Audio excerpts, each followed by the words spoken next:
And welcome to another episode of the Crappy Awesome Podcast. It's your host, Kelsey Ray. If this is your first time tuning in, make sure you go over to platformcollection.com right now. Support the artists that we support. We'd be nothing without them. We'd be nothing without your support. If you get a chance, subscribe, rate. All those things matter, whether you're listening to this in audio or video on IGTV or YouTube. All that stuff helps, man. This week's guest is Curtis King. What can I say about Curt? Great friend of mine, great artist. The video version of this starts a little after my first question. My first question was, did this pandemic affect your business? So if you want to hear the full version or the beginning, or you're a stickler for those kind of things, just listen to the audio version. But the video version starts after the first question, and then you got us for over 2 hours of just some amazing stuff. Ladies and gentlemen, this is Curtis King. I still ain't figured this out, man.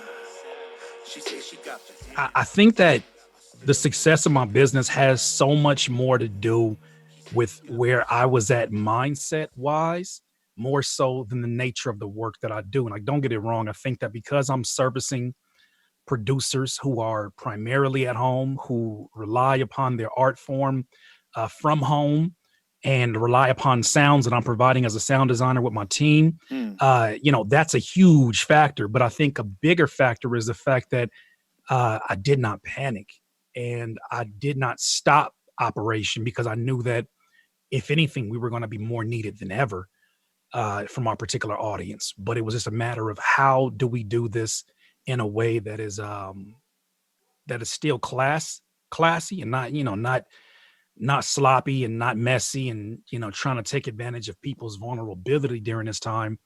And so we kept the show going, but at the same time, we did not ignore the fact that there's something going on that is affecting every corner of the world, and taking out a lot of folks that we know in the process, even within our own hip hop community. And so I think this has been a really great time for clarity.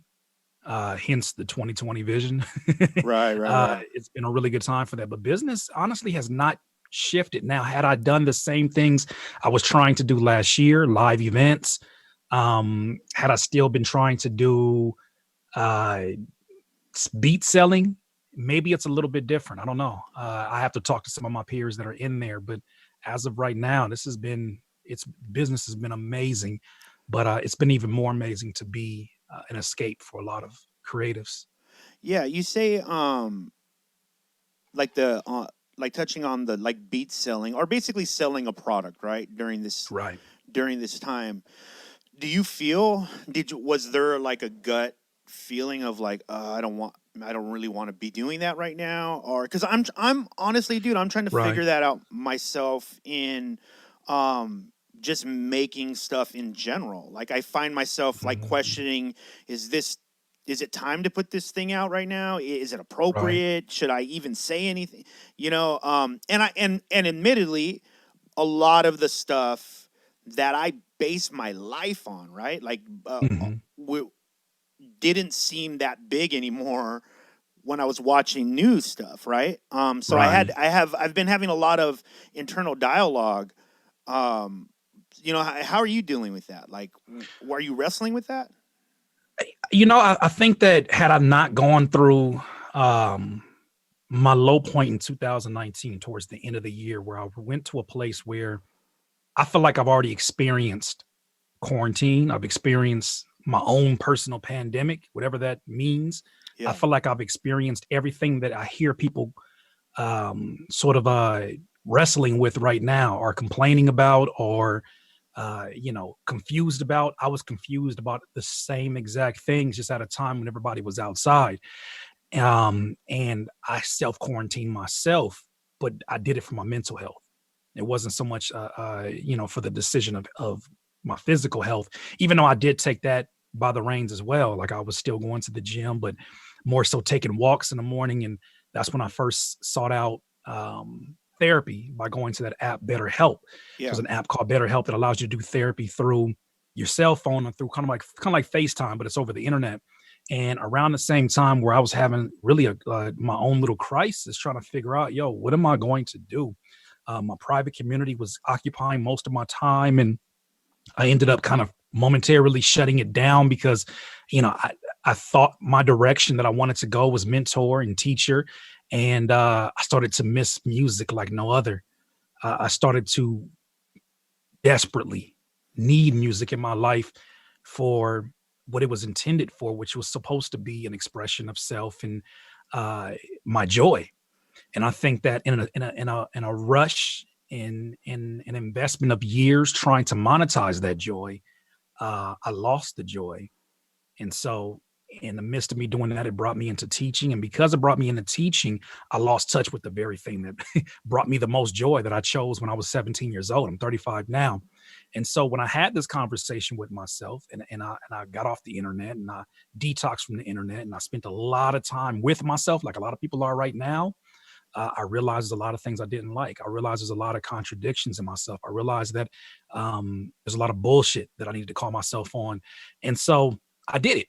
And so now coming into this new year, starting with the death of Kobe Bryant and somebody that's, hugely influential out here for a lot of us, especially me growing up, I got so many memories of just being a fan of Kobe Bryant.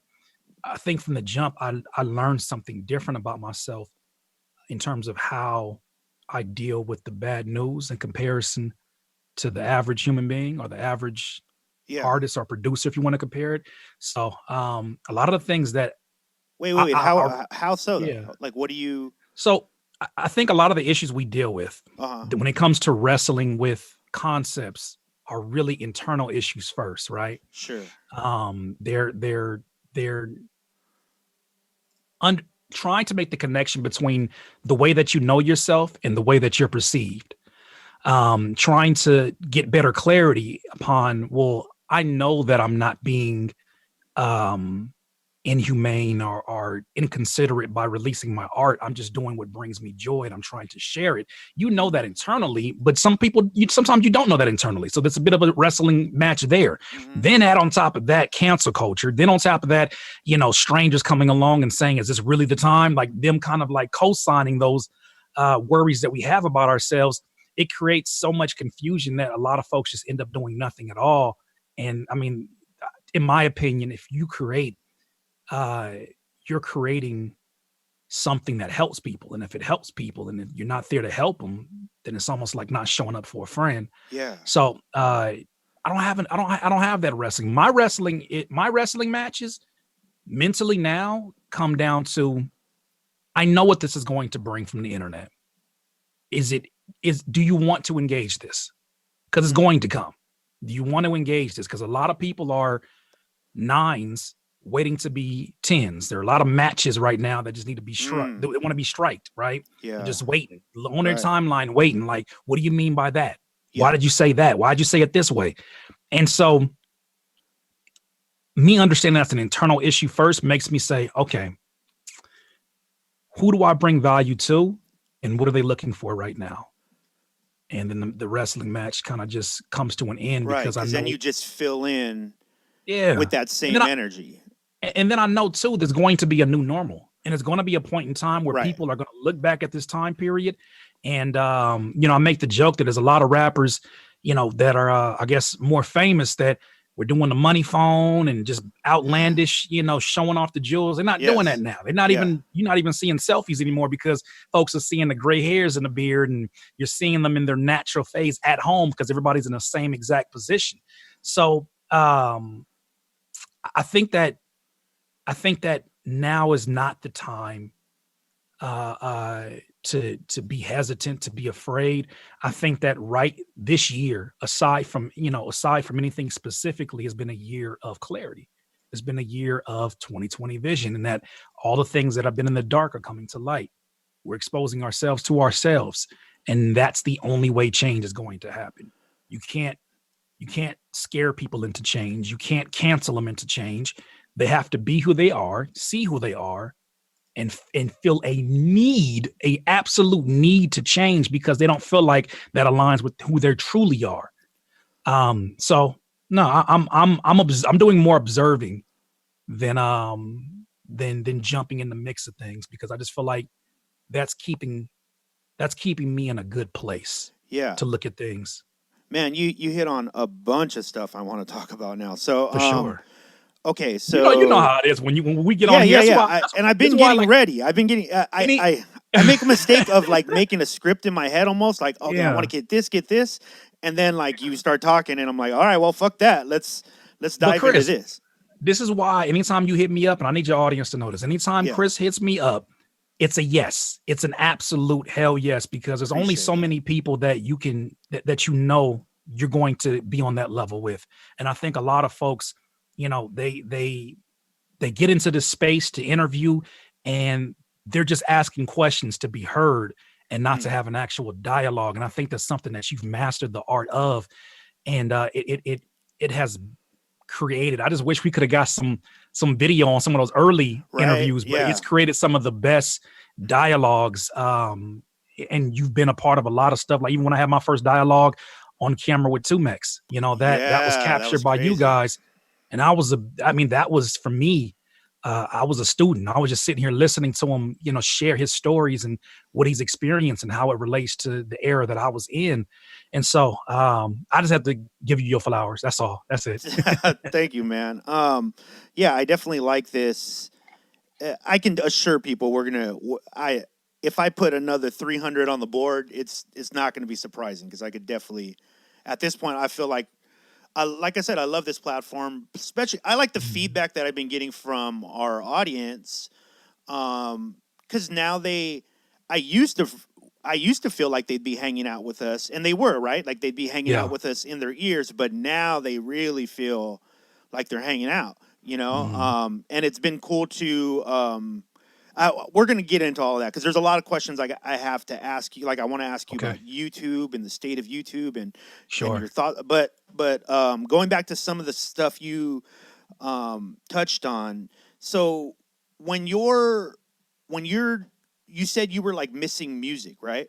Mhm. What part of like I know that's a complex thing for you. You're a multi-talented artist. There's different things Thank you you. like to jump into all the way. It's not just Right. one thing. So was it just the actual creating? Because that's surprising to me because I feel like you are. It seems like you're always creating. I Oh jump no. on I jump online and it seems like you're.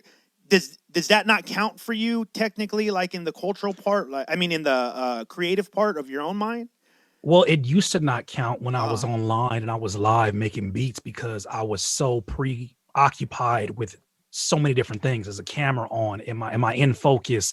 Is the stream laggy? Is somebody in here running amok as a troll, acting crazy? yeah. Should I respond to this? Should I say there were so many elements of my mind that that's not what happens when you and I create by ourselves. Right, The only right, thing right. that we focus on is the art, and that's what makes it therapeutic. All these other factors, I felt like I didn't have a control over because I didn't have a control over myself. I just didn't know that. And so I missed at the most simple foundation that I can put it at. I just missed making music for the sake of making music. I'm actually creating a second book now. We just Oh wow. started writing a second book, and it's going to be to help artists and help producers and just creatives in general figure out if the answer to their career is to turn their music back into a hobby, because this has literally changed my life. Um, Mm-hmm. it's and I shouldn't say that because I feel like we overuse that, but it's changed the trajectory of where I'm heading right now to where I'm at my Yeah. happiest when I'm creating music, because I don't feel the necessity to be Curtis King when I go live. I don't feel the necessity to be the guy that has these placements. I don't feel the necessity to make my fan base happy and give them what they want. I don't feel that necessity when I get into this. And this goes back to my meditation. This goes back to my therapy. This goes back to listening to spiritual teachers like Muji. When I realized that, it's less about what I'm doing and more about how I'm doing it and how I'm perceiving things to go. When I sit down here and I make a beat, I am no longer Curtis King. I am nothing and I am nobody. And the last part of that is I am nothing, I am nobody. So that means I'm capable of anything, Whoa. right? If I go into here and I say, I'm Curtis King and I have to make a banger because Curtis King makes bangers. The drums have to bang. The sample Right. has to be chopped a certain way. that puts too many restrictions on something that's supposed to be free. When we were younger, we didn't know about all this stuff, and it gave us the ultimate freedom. So that being said, now when I sit down, I am nothing, I am nobody, and that means I'm capable of literally anything.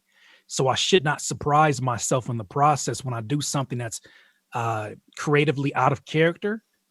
I should be enthusiastic about the process in general, because anytime we get to sit down and make music, lucky us, because there's some folks right now who are fighting for their lives due to this coronavirus, and will never see another MIDI keyboard, another laptop again. Ooh. And they're wishing they had the issues of a beat block and things like that we give titles to. I'm nothing, I'm nobody, and that makes me capable of doing anything. And I walk into my every session like that, and I'm not so harsh about, oh man, this is not coming together well. Oh my God, why is this not sounding how I want it? I don't have to sound like nothing. This is one of a million beats I'll make throughout my lifetime. Yo, that's deep, man. Especially from where you came from. Okay, so yeah, because I got to fill in blanks because again, like we haven't talked to each other in a minute, so I'm trying to fill in like the gaps. So, yeah, you said going on. I think one of the things I definitely would definitely held me back from video for a while was a lot of the things you said, right? Yeah. And I think for me, definitely timing has been everything, obviously, because I was just in the right place now. There was, a year ago, there was fucking no way that I would have got on video. I just didn't feel good. You know what I mean? Like it wasn't necessarily, I mean, we've been in front of video cameras for a while now. And that part has never been the part that has like attracted me to this. Right. In fact, a lot of times part of my self-development has been getting on the other side of the camera, right? It's been being okay with that. And I remember I always credit Reverie, honestly. I heard her on one of the podcasts say her strategy for posting was she just stopped looking at what she was posting. Like she would record, post. And she said the closer I got to closing that gap, the better I got at posting. It's a bar. Yeah, and I was like, whoa, and so that shit has always stayed with me. So now when I do it, I literally don't give a fuck what's going on. Like I'm here for this conversation. I'm here for this experience. I'm here. This is how it's happening. I too fancy myself as a futurist. I definitely like I like to look at things that are coming. I've said this about like a lot of our friends, you included. Why? Then this is why it doesn't really surprise me that that you've been doing okay, is because for the better part of our lives, getting in tune with yourself has been your full-time job, yes, right? In some way or another. Job. Yeah, dude. Some folks don't. Most people don't want that job. I don't think. It's not fun all the time. And I think most people have been forced into it. You can't be with your friends. You can't go to work. You can't go to school. So now you're stuck at home. And I think even the saying you're stuck at home is a perspective. Yeah. And it could be a perspective issue if you don't see the opportunity in that. Because I keep saying it, 2020 is the year of exposure. And I think it's a lot of folks in our music community that are going to have an opportunity to say, I can't get no shows right now. I can't do this. I can't do X, Y, and Z. I can't get to the studio. Is this really what I want to do? Yeah, and I think that I agree. You got to have that dialogue, because life is full of distractions. And that's kind of like the purpose. I'm starting to figure out that's our journey. That's what our journey is about, is how much of this time can we occupy with focus and undistracted, focus. How much of our life can we dedicate to that? And I think that this time has given us as much pain as it's given us the greatest gift. And that now we have no more excuses. I want to launch this business, but God, man, my job works me to the bone. And well, you may not have that job, or that job may not exist. I Yeah. just saw Chuck E. Cheese is probably getting ready to go bankrupt. It's a We won't wrap. see any more Chuck E. Cheeses. You know, Dude, like, AMC theaters. well, Amazon might buy them, so that might be something But where I'm it's a just the yeah, thought that just the idea. that chapter Yeah, could be done. You know what I mean? That's Starbucks. crazy. Yeah. The one business I saw that had lines around the corner this entire time has been Starbucks. Even with pandemics, folks are inside their cars with their mask on, with the AC blasting, and they're getting their Starbucks. Yeah. The first place I went that actually had, just to show you how you can be prepared and still, that doesn't mean that you're not going to be affected. Starbucks was the first place that would not accept my credit cards in their hand. They put the credit card machine in and said, hey, no, we don't have any policy quite yet, but the manager told us to do this. Okay, cool. Take care of it. They're getting ready to shut down. I think it was like over 40,000 locations. Yeah. Yeah. So it's okay though. It's okay though. I know a lot of folks are going to be without a job, but a lot of those folks are going to be the future thinkers of tomorrow. They're going to be the future innovators of tomorrow, and not just entrepreneurs, but the thought leaders that could have gave us a brilliant perspective or some kind of brilliant direction to go in, but instead she was working overnight shifts, or not overnight, but overtime shifts as a barista. And not saying it's anything less valuable, but for the impact that she could have, we would never know. She would never know because of the distraction and the necessity of having that job. Now all of a sudden, Chris, our jobs are the most secure, oddly enough. It's crazy that they used to look at us like, what are you doing, YouTube and podcasts? And like, how you make any money like that? Now they're like, yo, Curtis, could you make a video about how to start my own podcast? Yeah. Oh, okay. Well, it's funny because I just learned my damn self. So, but now it seems like what we're doing is more secure because we get to control our own destiny, and we determine, when we're getting paid, or I, how we can get paid. I couldn't agree with you more, man. I talk to friends about that topic a lot of like, and that's where I was going with it. I was like, yeah, our friends, they, most of them are doing okay. Yeah. That in the artist community, at least and this is, I have to always kind of preface it by this. I feel like, we're lucky to be surrounded by the people that we are surrounded by.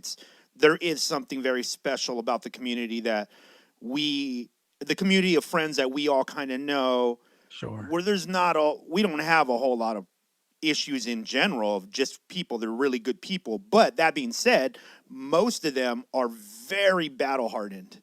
Like they've been through the Mm-hmm. shits, right? Mm-hmm. Especially if they're successful. Especially if they're Yeah. successful, Yeah.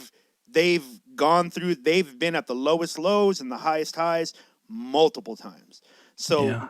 and not to not to downplay this at all, because I think it's just as important, but also the social aspect and the thinking within our community is different. I mean, you're outspoken. There's a lot of people that are outspoken on the topics that are quote unquote hot right now, are things Right. that a lot of our community has been talking about forever. Yeah. It's what they base a lot of their reality on. It is their reality. Dude, I thought about this the other day, man. And we're going to be jumping around, and I know this video is All going to good. get chopped. I was already thinking prior. I was like, all right, if I keep this under an hour, we can just put it right on Instagram. I don't have to chop it. I'll chop it. I don't care. We'll put it up in pieces. But here's something I thought about the other day. So I was raised like by multi members of my family, right? Like Okay. it's just very common. My mom worked, so I had to stay with my grandma. And in that house was me, three cousins. Let's see, out of those three cousins, there's three college graduates. There's a minister. Everybody turned out pretty good. And Yeah. everybody's fine. But all four of us, from the youngest to the oldest, at one time or another had handcuffs on and thrown on a police car. Mm, No matter, and until now, I didn't really think of it as abnormal. Right. all my friends had at some point been handcuffed or Right. had some in, and that was such a normal thing to me. And this has been just like a eye-opening thing for me, not in that I didn't expect. I trust me, I am one of those people who's been saying for a long time, this is coming. Like, we, of course it's coming, of course Mhm. it's coming. Mhm. How Mhm. long can you just treat people like that, period? Yeah. Yeah. In fact, it's overdue. If anything, us starting now in this way is much credit to the youth. By the way, the For youth, sure. they're killing it. They are killing it. And it, it's just to me what I started to think of, like, yo, how much have I, in doing my art, um, part of the suffering that comes with that art is that you just push forward no matter what, right? That's a big Mhm. part of what we do, is just finding a way to keep putting that foot in front of the other. And with that Mhm. comes a lot of pain, because you don't necessarily have time to slow down and treat all these issues, right? Right. You know that Right. now. It's why we talk about this all the time. Like, dude, we're grown ass men dealing with some of these issues where I'm just like, fuck, man, Yeah. what? I have Yeah. confidence issues. I have whatever types of issues as a grown person, Right. because a lot of the and this is something that I think even us who have struggled outside of our first, like, environments, right? Being able to get out of that in some way, shape, or form, right? Mhm. We don't ever think about why we even had to be in that, right? Yeah. Like, Yeah. and that becomes a very normal thing for minorities in America. It is the experience of the minorities in America, because it's either that or kill yourself, right? Right. It's either that Right. or go, like, fuck, my life is horrible, I need to go start robbing people, or whatever it is. But Right. if you keep putting your foot in front of the other, you tend to suffer a lot, because you just don't have that quit. And I've seen you go through a lot of different changes over these years. Um, Right. do you feel like your early upbringing subconsciously got you ready for this? Sure, Yeah. absolutely. And I got and I give, of course, props to my moms and to my dad. I think more so from my mom, rather than her having to teach me strength, I saw strength in what how she handled things, and how even at a young age I would see certain things happen, and I would know that other people would deal with that differently than she would.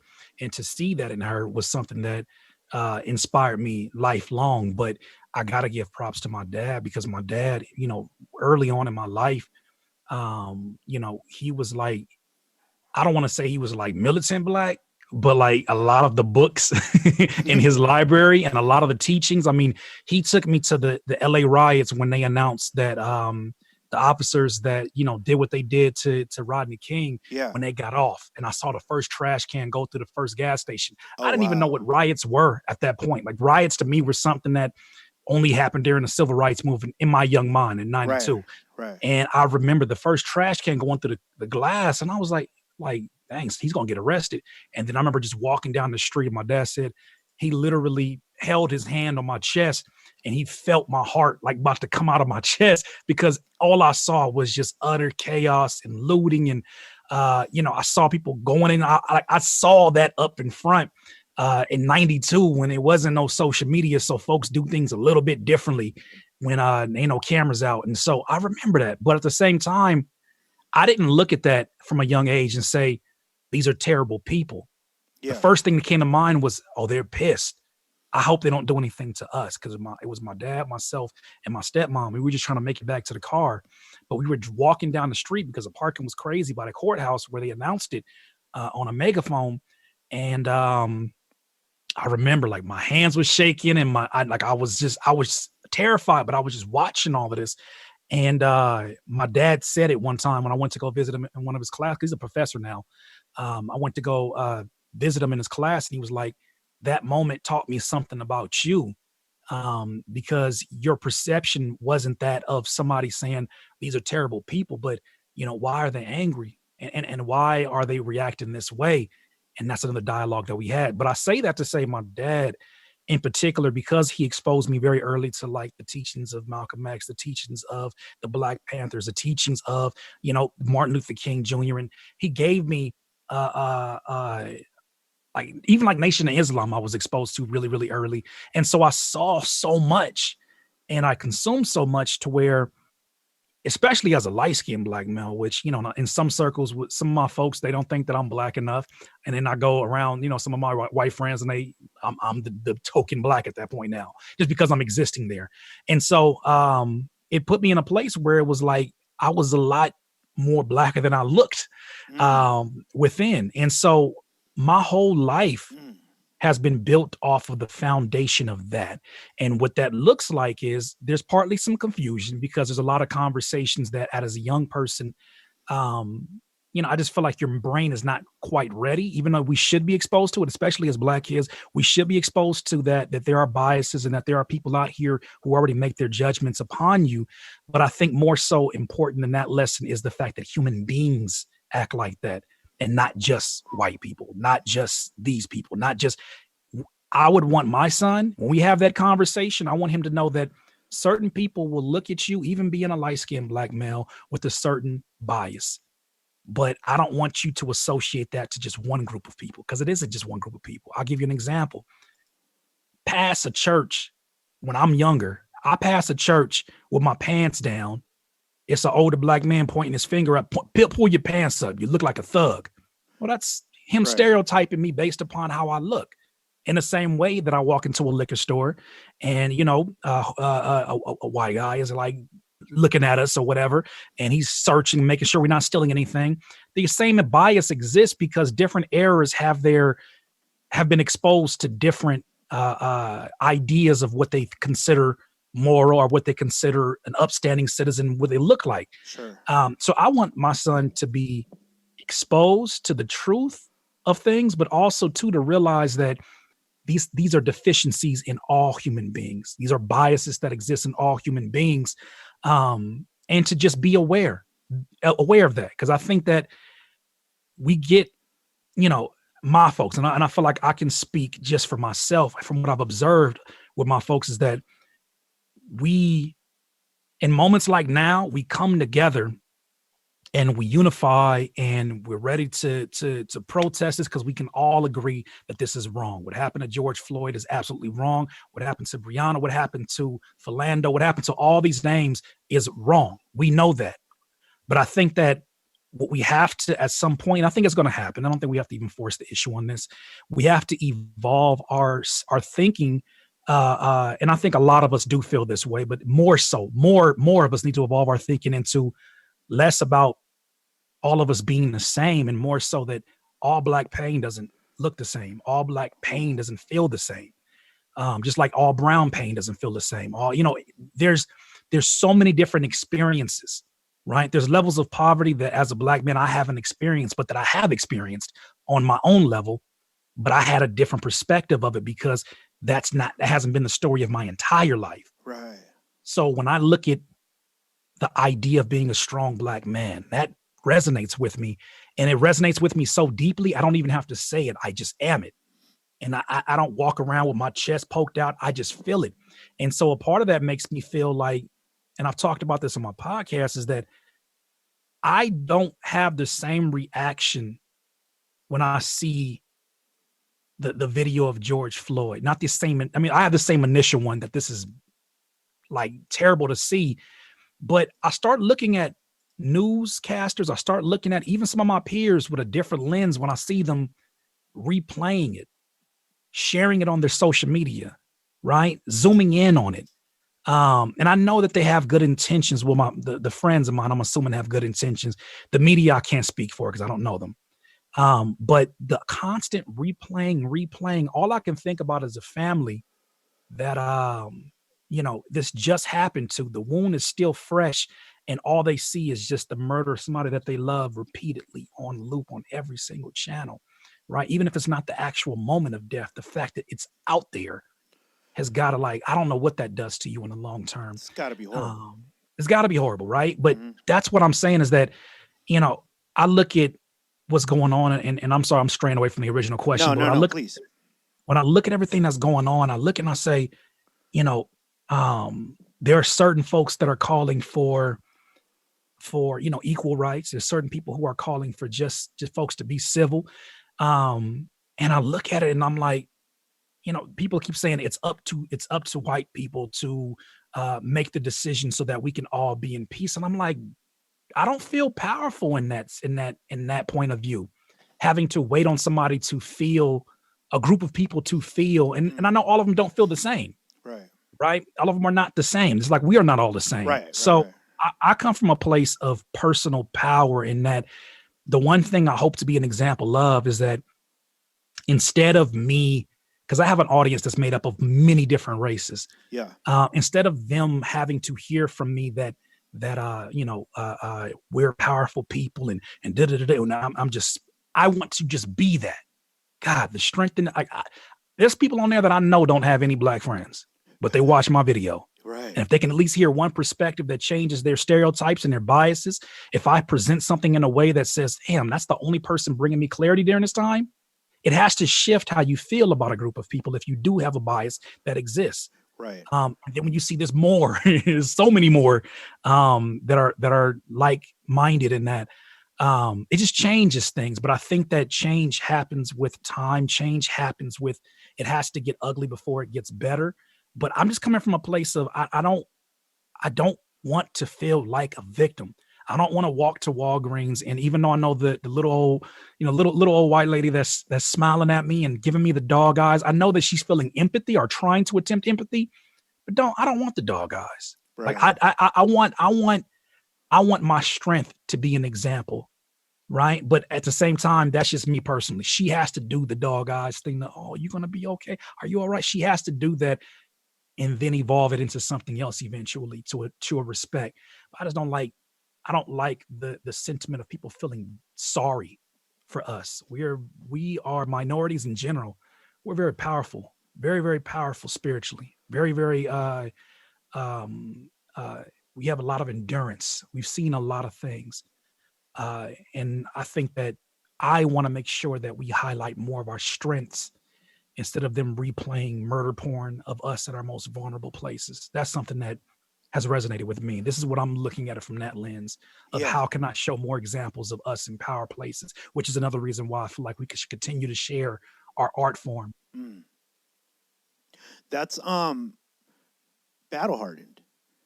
I Yeah. mean, you Well, really like you said earlier. Yeah, you exactly what it you is. really are like and that helps a lot, man. Thank you for that because it is well, one, I know for sure. I think one of the things that I think a lot of artists are experiencing right now is um a change in possibly what inspires them now, right? Yeah. Um, and I definitely want to talk about the idea of what the new normal is for you, Okay. um, because I think some people are like going through that idea because I was thinking about this the other day, like at least musically, I've never made like I don't even make like really braggadocio music. You know what I mean? Like Right. it's just not something that I've ever been into. But I was thinking about people who do, right? Hmm. And haven't in their minds been able to drop anything. They're I've talked to a few here and there, and there's some people that are really salty, almost on like, man, can we just get over this? Like we need to get past this so I can get back to My braggadocio. right, right, or you know what I What? mean, What? or Yeah. rapping Yeah. about Yeah. what I rap about. Yeah. You know, I rap Right. about like people are like I rap about like just killing motherfuckers. You know what I mean? Like, and Yeah. that's definitely not anything anybody wants The to hear time right to now. do it. Right. Right. And I wonder if what the new normal looks like musically, like what is and culturally, like what are things that are gonna be in your mind? Have you already started to put together and look at trends and the directions that we're going? What do you see the new normal as? I got to be honest with you. I'm not as tapped in as I used to be. Uh huh. I'm not as I'm not as like historian based as I used to be. I used to be so like I want to see the trends and see what's going on. Mm Not that I'm not paying attention, but I think ever since I returned back to making the music, hmm. Mm hmm. I just kind of let the chips fall where they fall, the Yeah. dominoes fall where they fall. So it's just like, from what I observe, and I'm just looking through the lens of my social media timeline, because I follow many different artists, and I follow some artists, they ain't stopped making the kind of music that you're talking about that's like not in the best taste, the right best time. They haven't stopped. But Gotcha. something I can say is that, you know, depending on what stage in our lives that we're at, music has we have a different reason for listening to the music. We have a different intention for the music, right? We need certain type of music to bring out certain types of energy within us.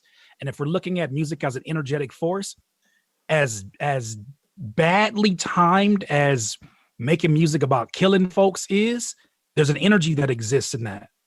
And there's an energy that exists in and I'm not making I'm not defending that kind of music, but I'm just giving a perspective in that Sure. there exists a student who was graduating, who was looking at how bleak things are. They're looking at if they were barely making it when school was back in. Now school is out and they're doing it from home. They're having to readjust to that, and they're missing that killer instinct. And sometimes, I'm sorry, kumbaya, Just doesn't do it. conscious ain't Yeah. gonna do that shit for them. They need something that's like, yeah, I'm gonna straight up bust your head because I'm a head buster. And that's just what I'm just giving an example. Sure.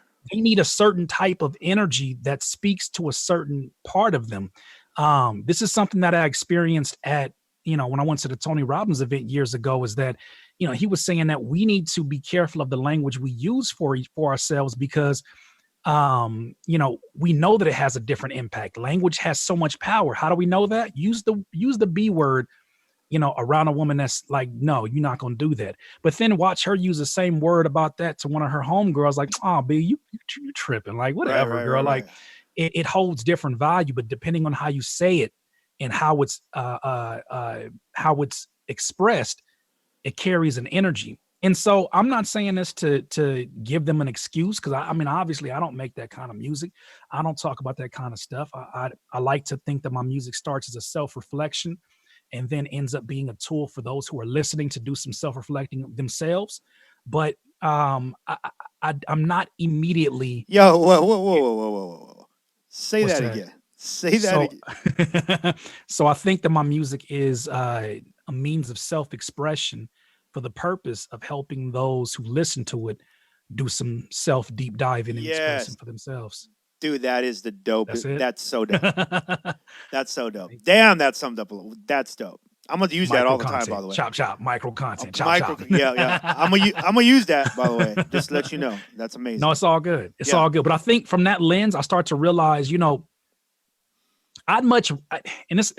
this is where I have to understand. I'll say certain things that I've already come to peace with, and I don't have an opinion about, because I'm now at a place, and as my friend, I know you're seeing the evolution. You've seen the evolution. I've seen your evolution, Sure. but from the places I've been, some dark places I've been, where everything was either 100% negative or too positive, or whatever the case may be. I'm finally at a place now where I'm grateful.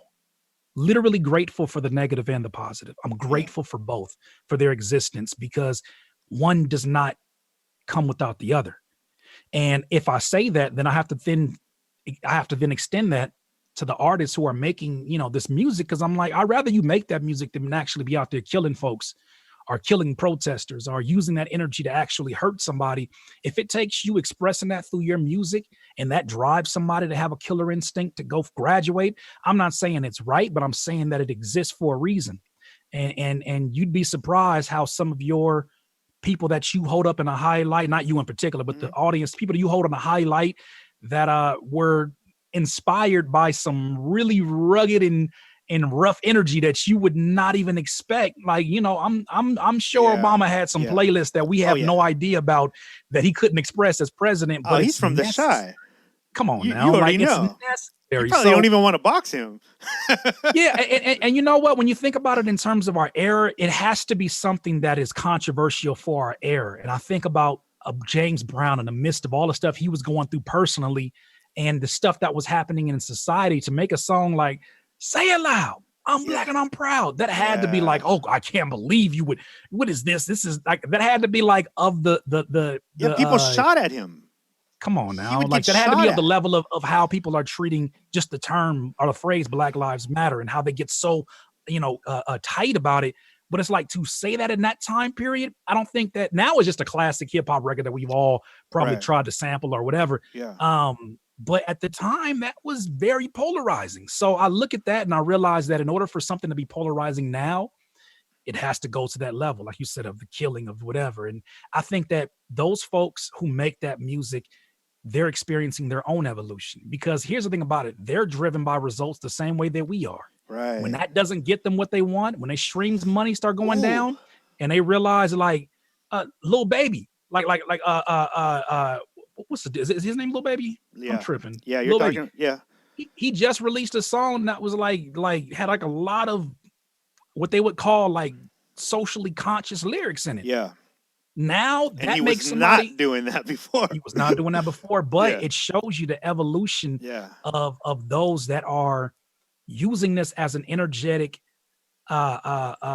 expression, an energetic vacuum or an energetic place to put this in so that they don't have to actually get out there and do this to folks. It shows you that even that's evolving. It's got to go further than just that because they're servicing an audience who is paying them. So my thing is this, this goes for anybody who's out here pressuring people to say something like, you need to show up. This is the time not to be silent. Let things happen as they happen. When people feel moved, they'll do it. But if you force these Right. people to jump up and say something, one, you're going to be pissed off at what they have to say because it wasn't Yeah. thought out. It was Yeah. pressured. And two, it's not genuine. Yeah. It's not a And fear. 3, they're not going to be there for the long run because that's not what they're invested in. And that's the kind of like thinking that requires a lot of time with yourself. Yeah. And I think that a lot of folks, and that's why it's so on many levels beyond the obvious. It's so unfortunate that the protest had to happen so quickly after or the whole event. The protest didn't start it, obviously. It was the what happened to George Floyd, that all of this had to happen so close to when people had so much time to do soul searching and self-searching. Now, here comes something else that everybody now gets to distract their time with instead of focusing in on the very thing that's going to change all this shit out here. It's not going to be us. It's not going to be us constantly yelling at the people who don't want to hear us. Right. Not going to be like that's going to do something. Yeah. But the real change has to happen first within us to the point where, like I see I think it's the Trayvon Martin's mom ran for she won. She's running office. for yeah. Yep. She won it. She won it in Florida. Like that at some point requires some soul searching because there's some mothers who have lost their sons that have never been able to even be able to do anything productive with it. They're just forever going to be angry or forever going to be hurt. And who can judge that? Rightfully so. But that kind of energy that she had, I'm sure took a lot of time with herself, a lot of personal time to say, how do I make this mean something? Because the what happened did not have to happen. But it happened for a reason. So what am I going to do with this? And so I think that I appreciate every protester that's out there. I appreciate everybody who got on there and put their lives in, on the line because of what's going on in the air with the corona. I appreciate every single one of them. Right. But at the same time, I don't want any of them to ever lose touch with the fact that what's going on, the internal game is an ongoing process that nobody is monitoring except for us. And if we don't do anything about that, we're going to run this into cycles because there will be another George Floyd. Yeah, I was yesterday I was really I meditated and then I was like chilling after, kind of just thinking about some of the stuff that was going through my head, and Right. I was like it was really hitting me, like the heaviness of the the fact that this is such a marathon and we're so at the beginning of this, and I think people tend to get super excited by the fire rather than the actual growth of something. I know about that. Yeah, and it's I wonder, like, so my question to you would be like, do you Cool. First, let me ask you this, because I know you've referenced God, you've referenced praying throughout your. Are you a spiritual person in that? Like, what is your spirituality like? What high, role does that play? highest it's ever been. But I feel Yeah, like it, it's at such a pure place that it's daily conversations with God, got you. right? It's every movement that I make. If people had an opportunity to jump into my head, it would be a little bit obsessive, even make me seem a little bit crazy. Sure. The kind of dialogue or the kind of constant, um, and some people may even consider it brainwash, the kind of constant dialogue that I feel like I'm having with God, and that I feel like I feel like I've heard God speak on a few occasions. And one of which I remember, I never forget it. Hmm. I was living in Rialto. Um, I was not making the most of my time, and I was laying down in the studio, and I was laying down on the couch, and I, Chris, I kid you not, I heard a voice loud as ever that said, "Real men don't waste time." Ooh. And it scared the living daylights out of me. I stood up, and you know how you're in that moment Yeah. right between sleep, right Hmm. between you're still awake, but your eyes are fading off. I heard that voice clear as day. And it's just been so many things that have happened that is not about coincidence. Hmm. There's been so many things that have happened that have reminded me, all right, God, I see. I see. I think that I've been now the most trustworthy that I've been of God ever. And that no matter what happens, I know that it's all within divine reasoning, because last year, at the end of last year, my spirituality was not in a good place. Why? Because that was another thing I was dealing with. Say it again. Why? Because I did not understand why God would bring me this far or help me get this far, and why I had to go through as much as I had to go through just to be as lost as I was in my early 20s. Got you. It didn't make sense when in my mid 30s. I was like, I have it now. Like, I have a home, I have the space, I have all these things that I was working my ass off my entire career to get to. Now, when I'm here, why am I so content? Why am I not feeling where's my fire at? Right. When Nipsey Hussle passed away, 2 years ago, it lit me up again. And what I notice is that it's crazy the amount of people that the God that I believe in brings people into your lives who sometimes come off as not even spiritual beings or non-believers, and he uses them as vehicles for a message.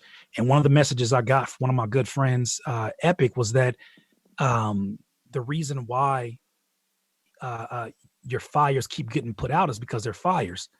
He said you don't ever want to operate campaigns purely off of fire, because they're short term. No fire burns forever. He said, take a step or a chapter out of Bruce Lee's book. It's much better to be water. Water Yeah. is formless. It goes into every single crevice, and it readjusts. And I think that has been my spiritual relationship, is realizing, and instead of me associating with the pictures that I saw growing up in church, and not being able to identify necessarily just with what it says, Michelangelo's nephew who got painted, when I just got to associate it with a feeling, with I got to associate it with, in order for us to, I think, appreciate God and have a relationship with God, we have to first see that there's God that exists in us. And I know that sounds like a Hallmark card to some people, but what I'm saying is this: I have been searching my whole life, and I learned this from a spiritual teacher named Mooji, Yeah. Mooji. The reason why we are so lost for the majority of our lives, we're searching, we're knocking on doors, is because we're knocking on doors from the inside of the building we're trying to get into. He gives a Whoa. perspective of this. We have the ability, you and I, Chris, we have the ability to have a thought, right? We have a thought that says, man, I'm really acting insecure these days. I wonder what's going on. Then there's another perspective within that thought that says, you're not being insecure. Like, these things have happened, kind of like a more logical thinker. Hmm. But then as that dialogue's going on, there's something else that has the ability to observe both of those conversations at the same time. Who is that is observing both of them? Right. Is that just another faction of the brain, or is this Right. something that's more powerful than the brain? Is that your pure being? Yeah. And so the more that I tap into that, the more I realize, like, Everything that we seek, freedom, everything that we seek, clarity, is already within us. My whole life and our whole lives, all of our lives, has been a constant journey about clearing the lens that is right before our eyes. And the quicker we realize that, uh, the better equipped we are when things like this happen. Is that we realize we're searching for answers in other people who don't know the answers themselves, because we're all knocking on doors from inside the very building we're trying to get into. When I heard that, Wow. I started to realize like my own contradiction. I started to realize why things made me so angry and why I felt like I was going in a constant loop. It was because it wasn't the responsibility of somebody else to help me find myself. They can't even get into the place that I'm trying to knock myself Ooh. out of. Wow. And they got their own journeys. When I Wow. realized that this perspective that I'm talking about, that observes the dialogue between the logical brain and the emotional brain, is not the brain at all, right? Because what happened to us between the ages of 16 to 32? They had the same brain, but that went through a different change. There's something within us that is not changing.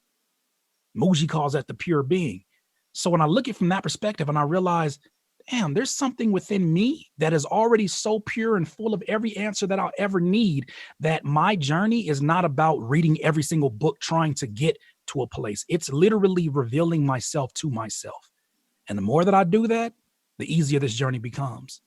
The more I realize that I should be grateful for anybody who has something negative to say about my music, or even anything positive, but I should feel the same exact way about both of them, because there was a time period where nobody cared. And on top of that, I don't need either one of them to feel good about myself. I don't even have the necessity to feel anything about myself, because at my very core, before you gave me a name, before you gave me an identity, I was just a being.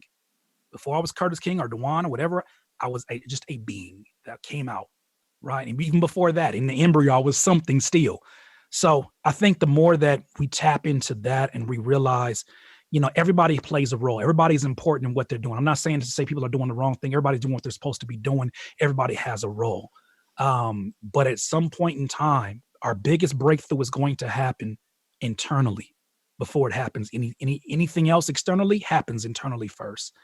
That's where I'm at with it. That's what helps me understand that I was trying to find balance in my life between life and family and personal. Doesn't exist. The only thing that exists is imbalance. So I have to just be okay with the imbalances that I choose and the results that come along with it. But it's been a long journey. It's been a long journey. Understatement of the year. Yeah, it's been a long journey, but I'm very grateful to be here, because I don't think anything of myself. I don't think that I'm any better than anybody. I don't think that I'm any worse. I just am. And it feels so amazing to just be, and allow the things that happen around me, not shape me, but just observe them. Yeah. Observe them all. Yes. And just realize that every answer I'm looking for is already in me. Man, bro. I'm super happy for you, bro. Thank you. Seeing where you've come from and seeing the things that there would be many times, I can tell you this for sure in full confidence, and I know Eddie wouldn't mind. Eddie and I would leave your house after.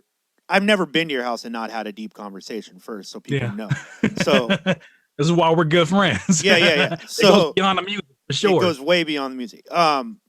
So we're leaving the house, and many times I've left that house going. I look at it. We literally get in the car. You walk back inside. I look at Eddie, and I'm like, man, is he okay? Like, do you think he's gonna be okay? Yeah. And then gradually it would be like, yeah, it seems like he's okay. And then like, hey man, he's doing pretty good. And now to see you, and I never meant, mind you, I was saying this at the peak of his YouTube shit. Like, there wasn't, it wasn't about like actual, like quantifiable success and what people think that is. To me, it was about like, it was always like, okay, I know he's on his way to wherever that is, business wise, success wise. When he gets there, is he gonna be okay? Like, is he Yeah. going to be Yeah. okay? That's a Like, question I have for myself. yeah, Yeah. because there was inevitably we all knew, and that's a weird thing about being in this business is right. Is like we're constantly watching examples of what could happen. Hmm. We're surrounded by Yeah, examples for of what sure. could happen, and so we know the things. Like, there's not a whole lot of stories of people's downfalls that don't encompass of a small variety of things, right? Like, Yeah. there's always these. It's always around the same things, and a lot of it has to do with personal development. Most of it has to do with personal development For sure. and how you're dealing with the inevitable downside to life in general, right? Yeah. Because it's like you said, you got to a point and you were like, how did I get brought this far, as if that was a place, an actual place, right? Like Right. you were just flowing, you were just in the river, and you just happen to be hitting a couple of the rocks right now. And Right. but the river's going no matter what. That is definitely one thing that I've learned. The river's always flowing. It's Right. always going. There's people Right. that are trying to swim up against it. There's people, Hmm. I have friends who hit every rock every single time. They're just hitting every rock Yeah. and angry about it. And then there's people who are just seem like they're just floating along, and it's amazing. But Right. it is a real thing. Like, the flow and energy of people and the world is a constant. And I think Mm. that where we think sometimes human beings get into a place where we think we can stop it somehow, right? We can stop the worry. We can stop Yeah. the what's coming. I'm going to stop it. I'm going to stop it.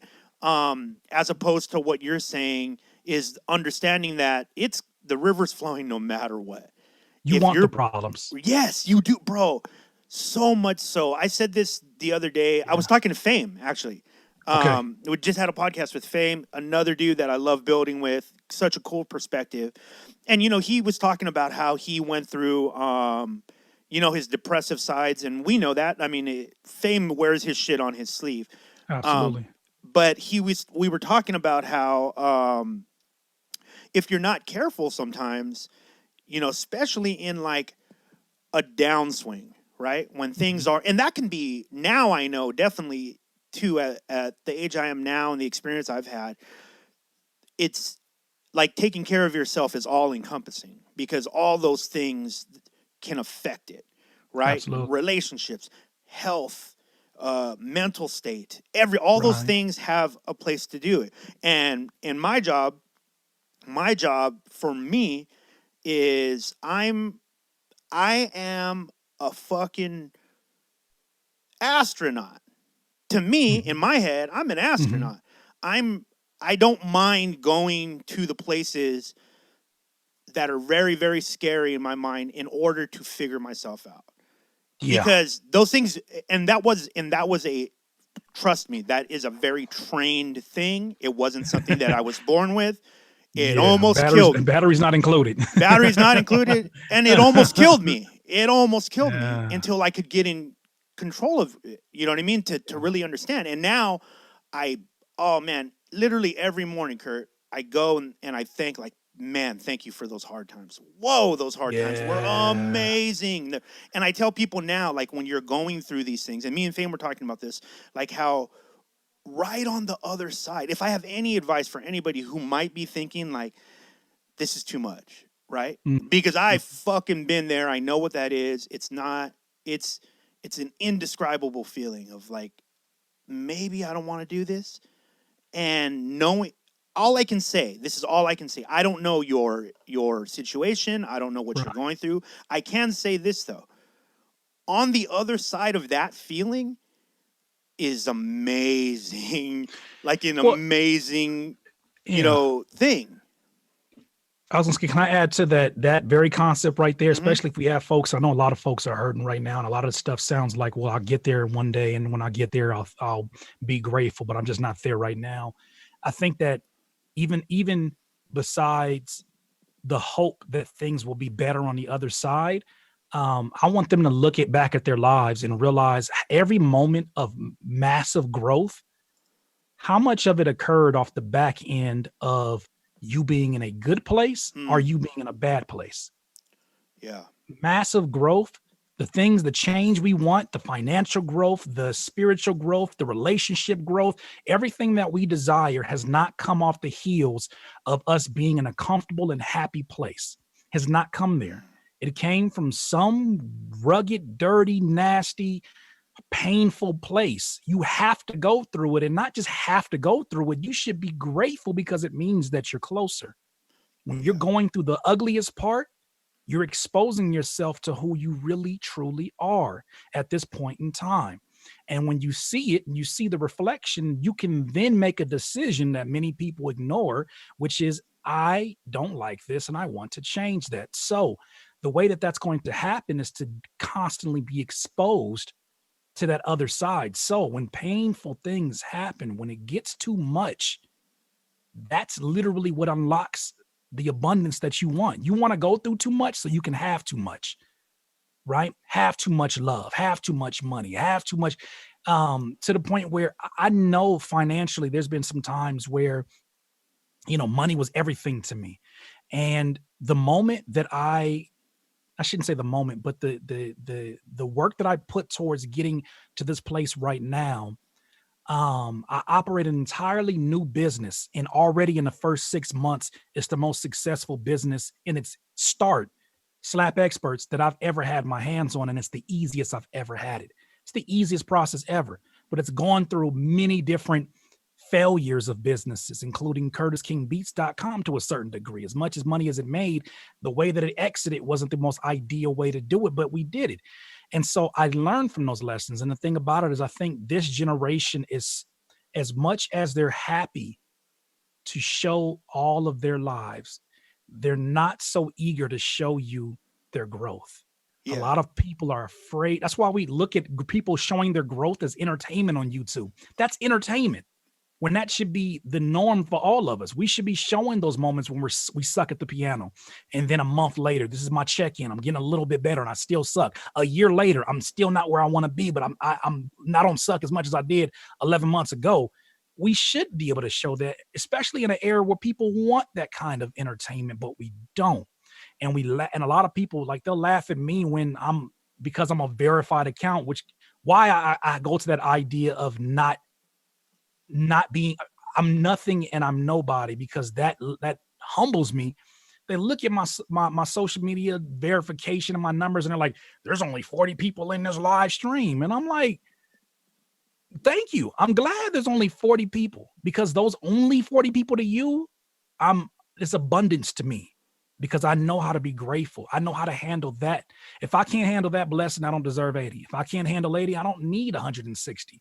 Yeah. And I surely don't need many more than that. And so I'm grateful for where things are at.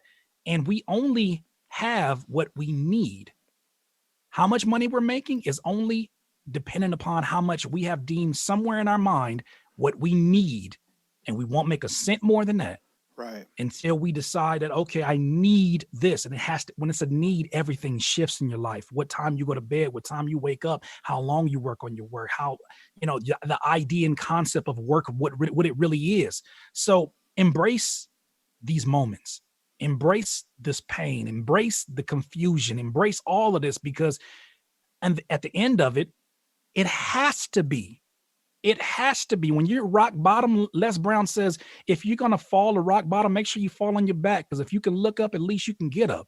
So embrace this. Let it happen. Fall.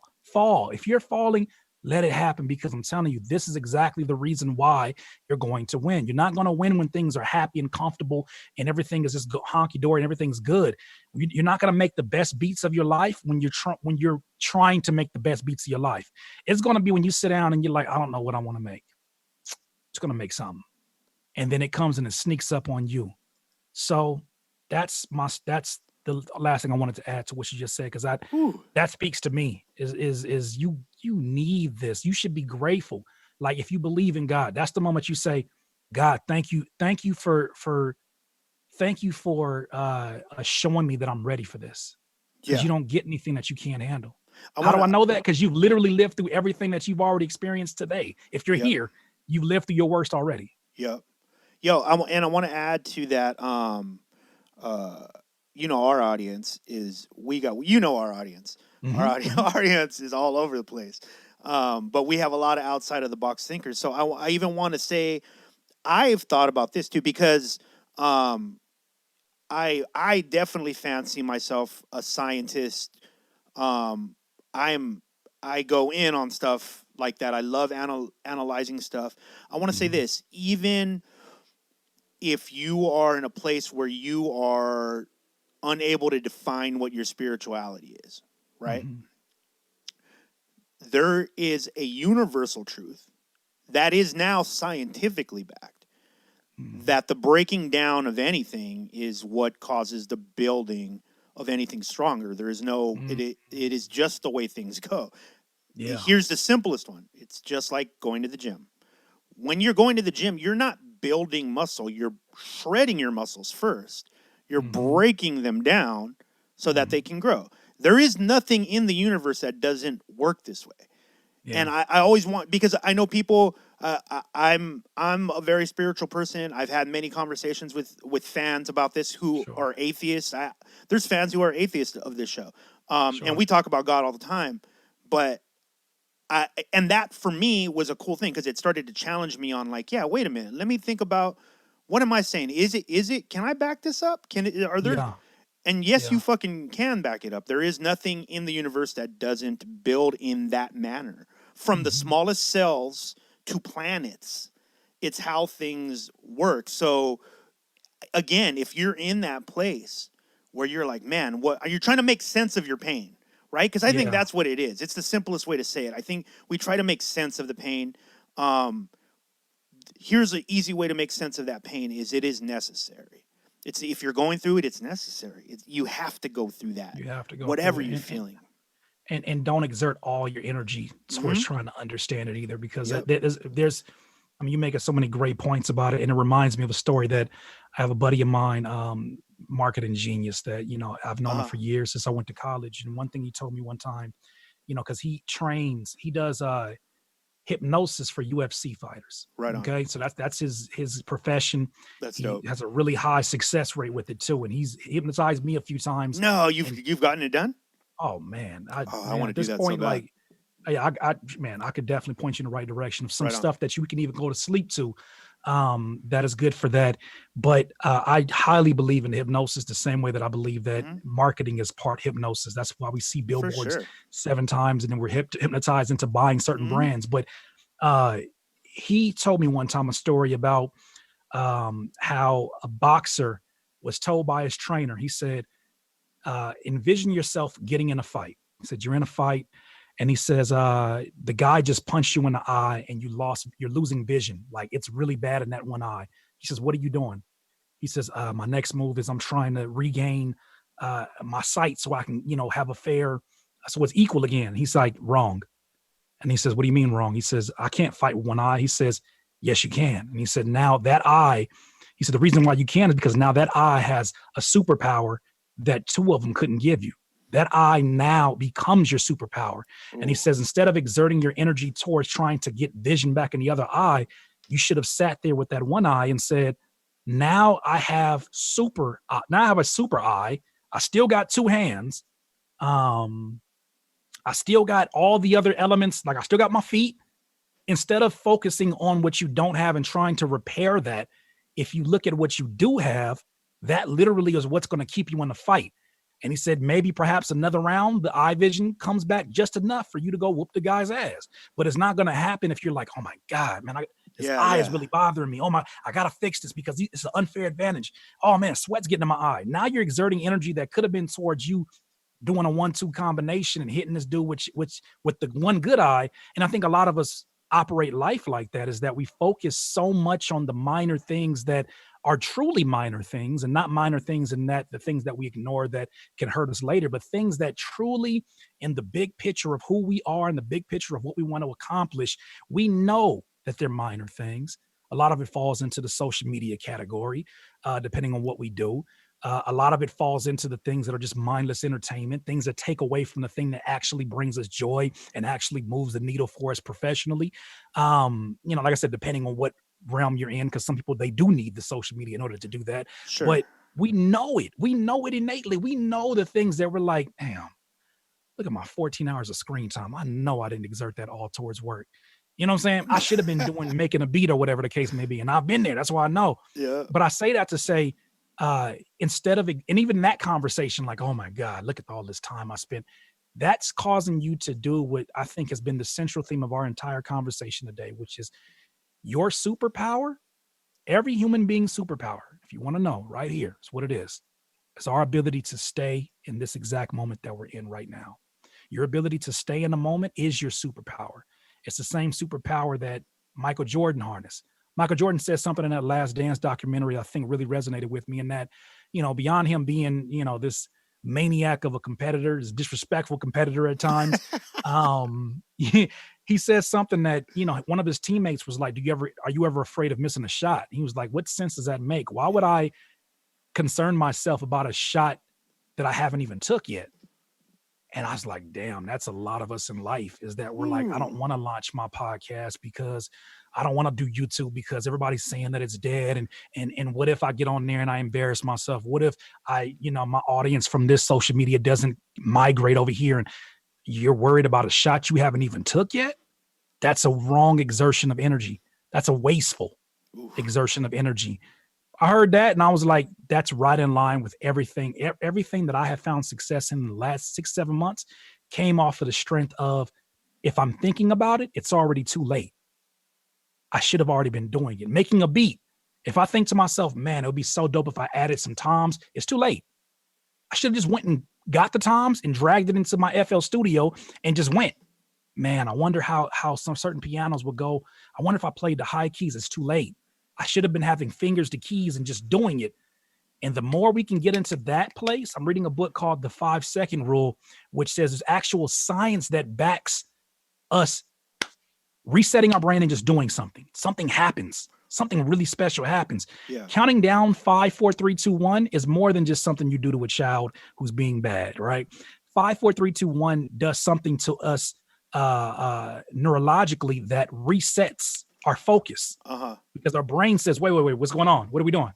It resets us, and saying 5, 4, 3, 2, 1, go, and then going on the go, it has an opportunity to almost clean the palate for a second. Our overthinking brains, you clean it and go. So my 5 count is now a 3 count because my mind's been moving way too fast. So that's good. So that means that I literally have no time to think myself out of my decision. Every one of our decisions is the basis of the book. Every single one of our decisions throughout the day, of the things that we do or don't do or should do or shouldn't do, is based upon a 5-second window. Every one of them. I think about it. Yeah. I think I want to say I read that the Navy SEALs use this technique as well. They in their training. Makes sense. Yeah. This is That's it's not the first time I've heard about the 5-second rule, but what is the name of the book? The 5-Second Rule by Mel Robbins. I got it right down here actually. Dope. So I'm still digging my way through it. And shout out to you, Mel Robbins. Yeah, shout out to Mel Robbins, because she had an interview that made me want to check her book out on a podcast or YouTube series called The Impact Theory. And she said something that I know it well. Yeah. Yeah, you're right. And she says something that really like kind of made me question everything that I was doing as a YouTuber, teacher, mentor. She said motivation is crap. She said inspiration is crap. And her explanation was that, motivation and inspiration is no different than going to a Red Bull for energy. Yeah, it can give you something in the short term, but eventually you'll burn out and it's not long lasting. Right. The things that we're excited about last only for a short window of time. The things that we're enthusiastic about, that's why enthusiasm is so important. That you know what enthusiasm says for us as creatives? It says, damn, like I hate I hate the process of organizing this beat or writing this song. Like writing songs takes a long time for me as an artist. Oh my God, I can't stand it. But I'm pretty damn lucky for me to be having to be bored with something as amazing as writing a song. I have the ability to write a song. It's pretty freaking amazing that I can create something from pure scratch or from music, and just today I could sit here, make a beat, make a song, put it out tomorrow, and then have it out there in the world. Some people can't do any of that until they get with the engineer or get with the producer. I can do that right now. I have the ability to do that, and it will be something that's really good. That's enthusiasm that says, it sucks, but God, these are great problems to have. Enthusiasm will drive you right through those things that seem tedious and boring. Because overall, big picture, you're glad to have these problems. Wait, These are good. so enthusiasm hits in your mind, right? And then Yeah. you now within 3 seconds decide whether, like, walk me through the process. So, Say so enthusiasm hits you, they don't, boom. so enthusiasm. So this, Uh huh. it kind of plays into this book, but this is something that's an extension of something I took from the book as well. Yeah. Enthusiasm is the foundation. Many people make their foundation motivation. I'll make beats when I'm motivated. I'll make songs when I'm inspired. And when that's your foundation, it's faulty ground, because what happens, inspiration can come from anywhere, or you can feel like nothing inspires me anymore. That's Yeah. faulty foundation. Anything can change. But if you're enthusiastic about, I am an artist, I have something that everybody who's quarantined at home does not have the ability to express themselves, don't even have hobbies. A lot of them don't. And without work and without friends, they have nothing to be excited about or complain about. Their lives are literally just Netflix or things that's their expression.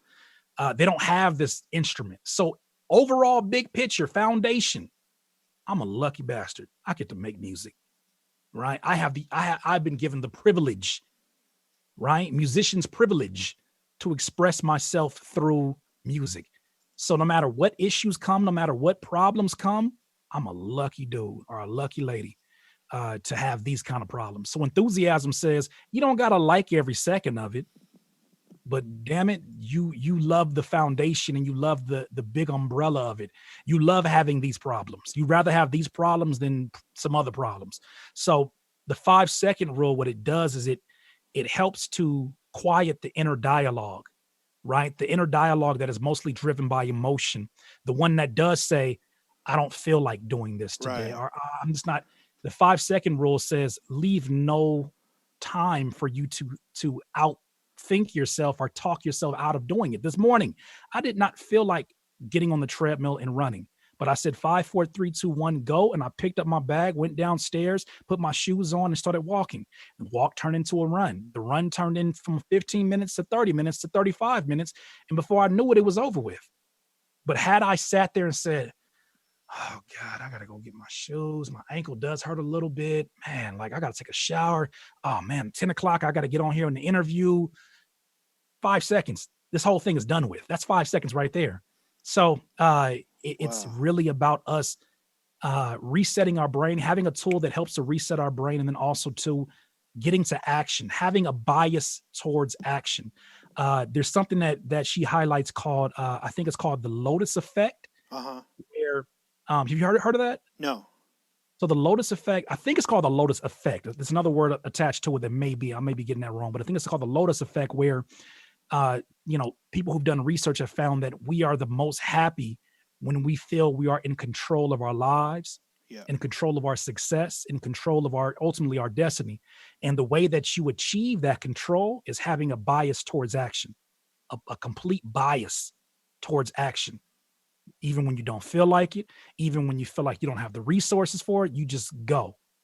And then whatever happens on the other end of that, well, it happens because you actually put something into action. So having a bias towards action is what unlocks the lotus effect that allows us to have the ultimate control over our lives, because we don't feel like we have control when we're laying on the couch thinking about what we should be doing. Time is passing and we're not getting it done at all. We're not doing even anything that's going to push us in that direction. Yes, thinking is important. Doing is more important. So how'd you get to 3 seconds? Other than being that you're a It crazy wasn't person. conscious. It wasn't conscious. Like, it really wasn't conscious. It was the fact that my brain, like, as much as folks listen to me talking and like, man, like you must do a lot of reading. I do a lot more thinking than anything Yeah. else, and Yeah. that works against me a lot too, Yeah. because anything that I think I know, there's another part of my brain that can outsmart that Yeah. has the emotional capacity and the intellectual capacity to out talk myself out of it. Like, Yeah. yeah, you could tell them that on the podcast, Curtis, but when it's time to actually do it, how you feel is how you feel.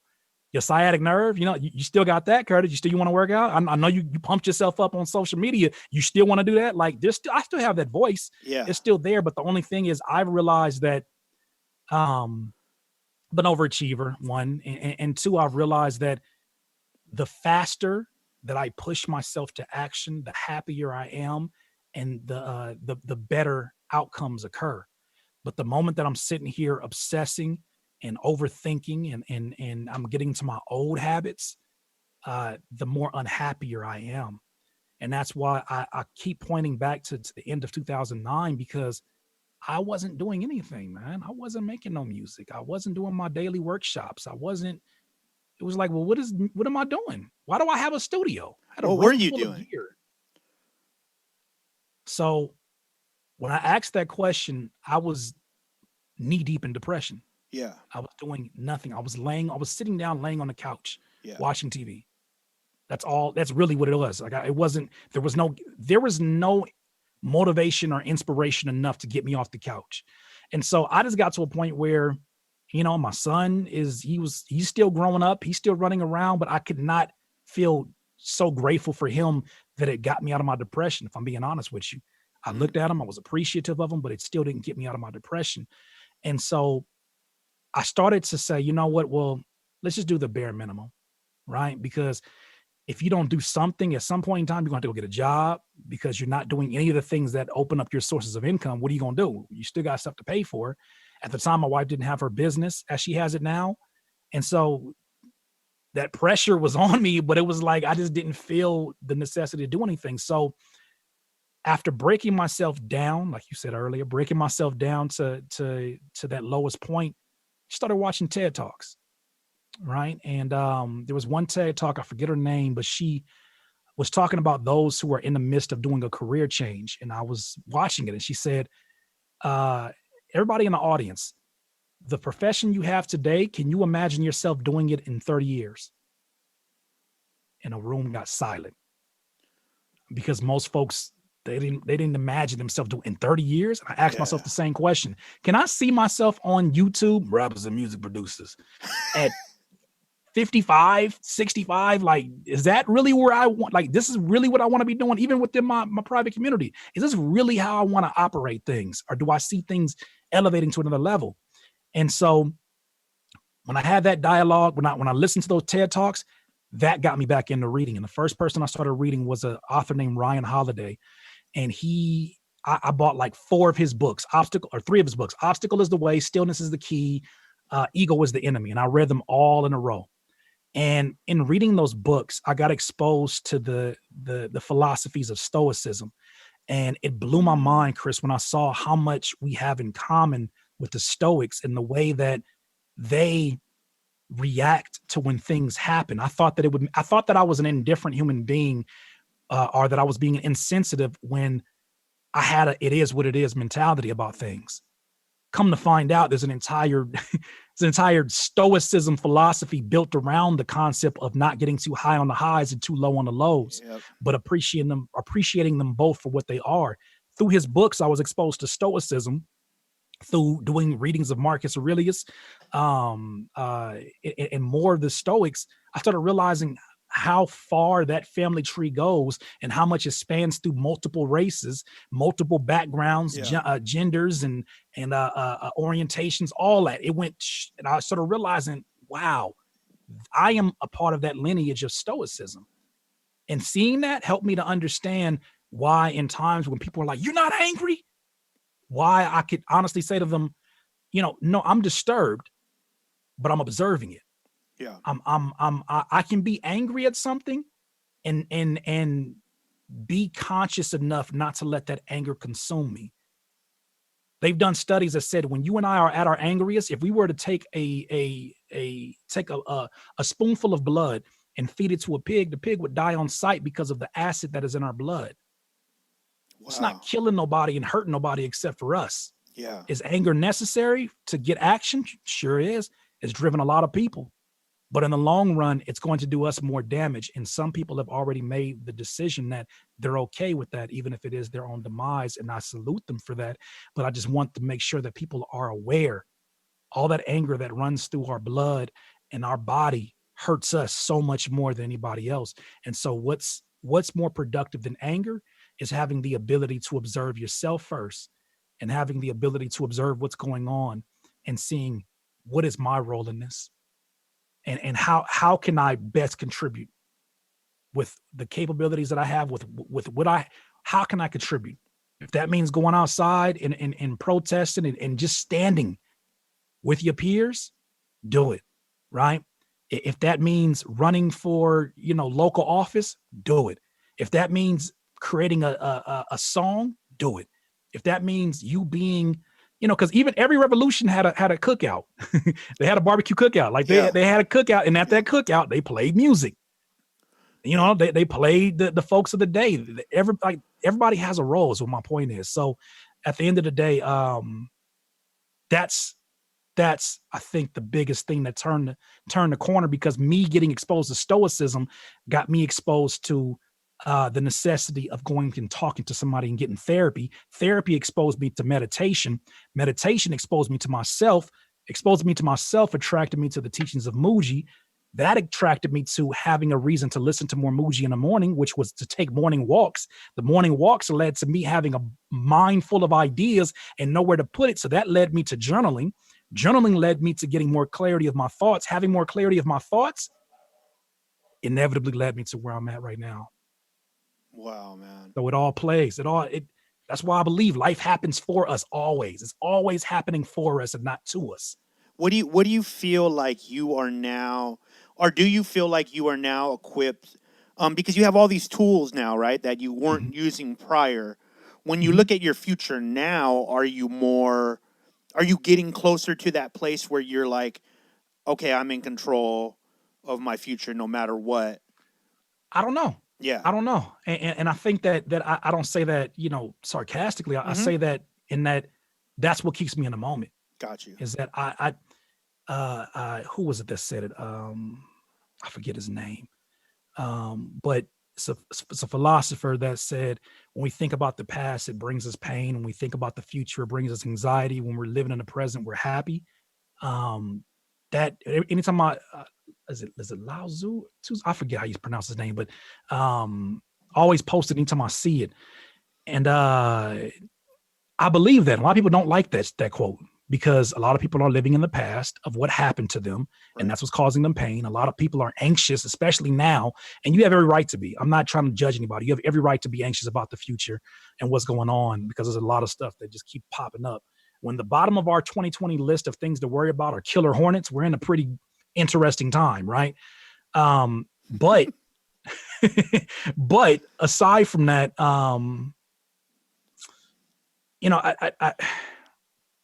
I think we have to realize that the answer to every question, the answer to every problem lives literally in what are you going to do right now about it? Yeah. Because if not, you're just literally moving the goalposts.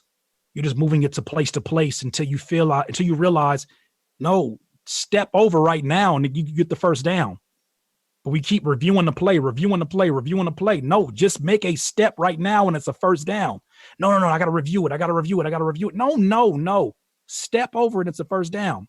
But I don't think we see that, because we feel like, where we ultimately want to be is so far away. But what we ultimately want to be, we already are. We just got to clear the lens up in front of us. We already are that.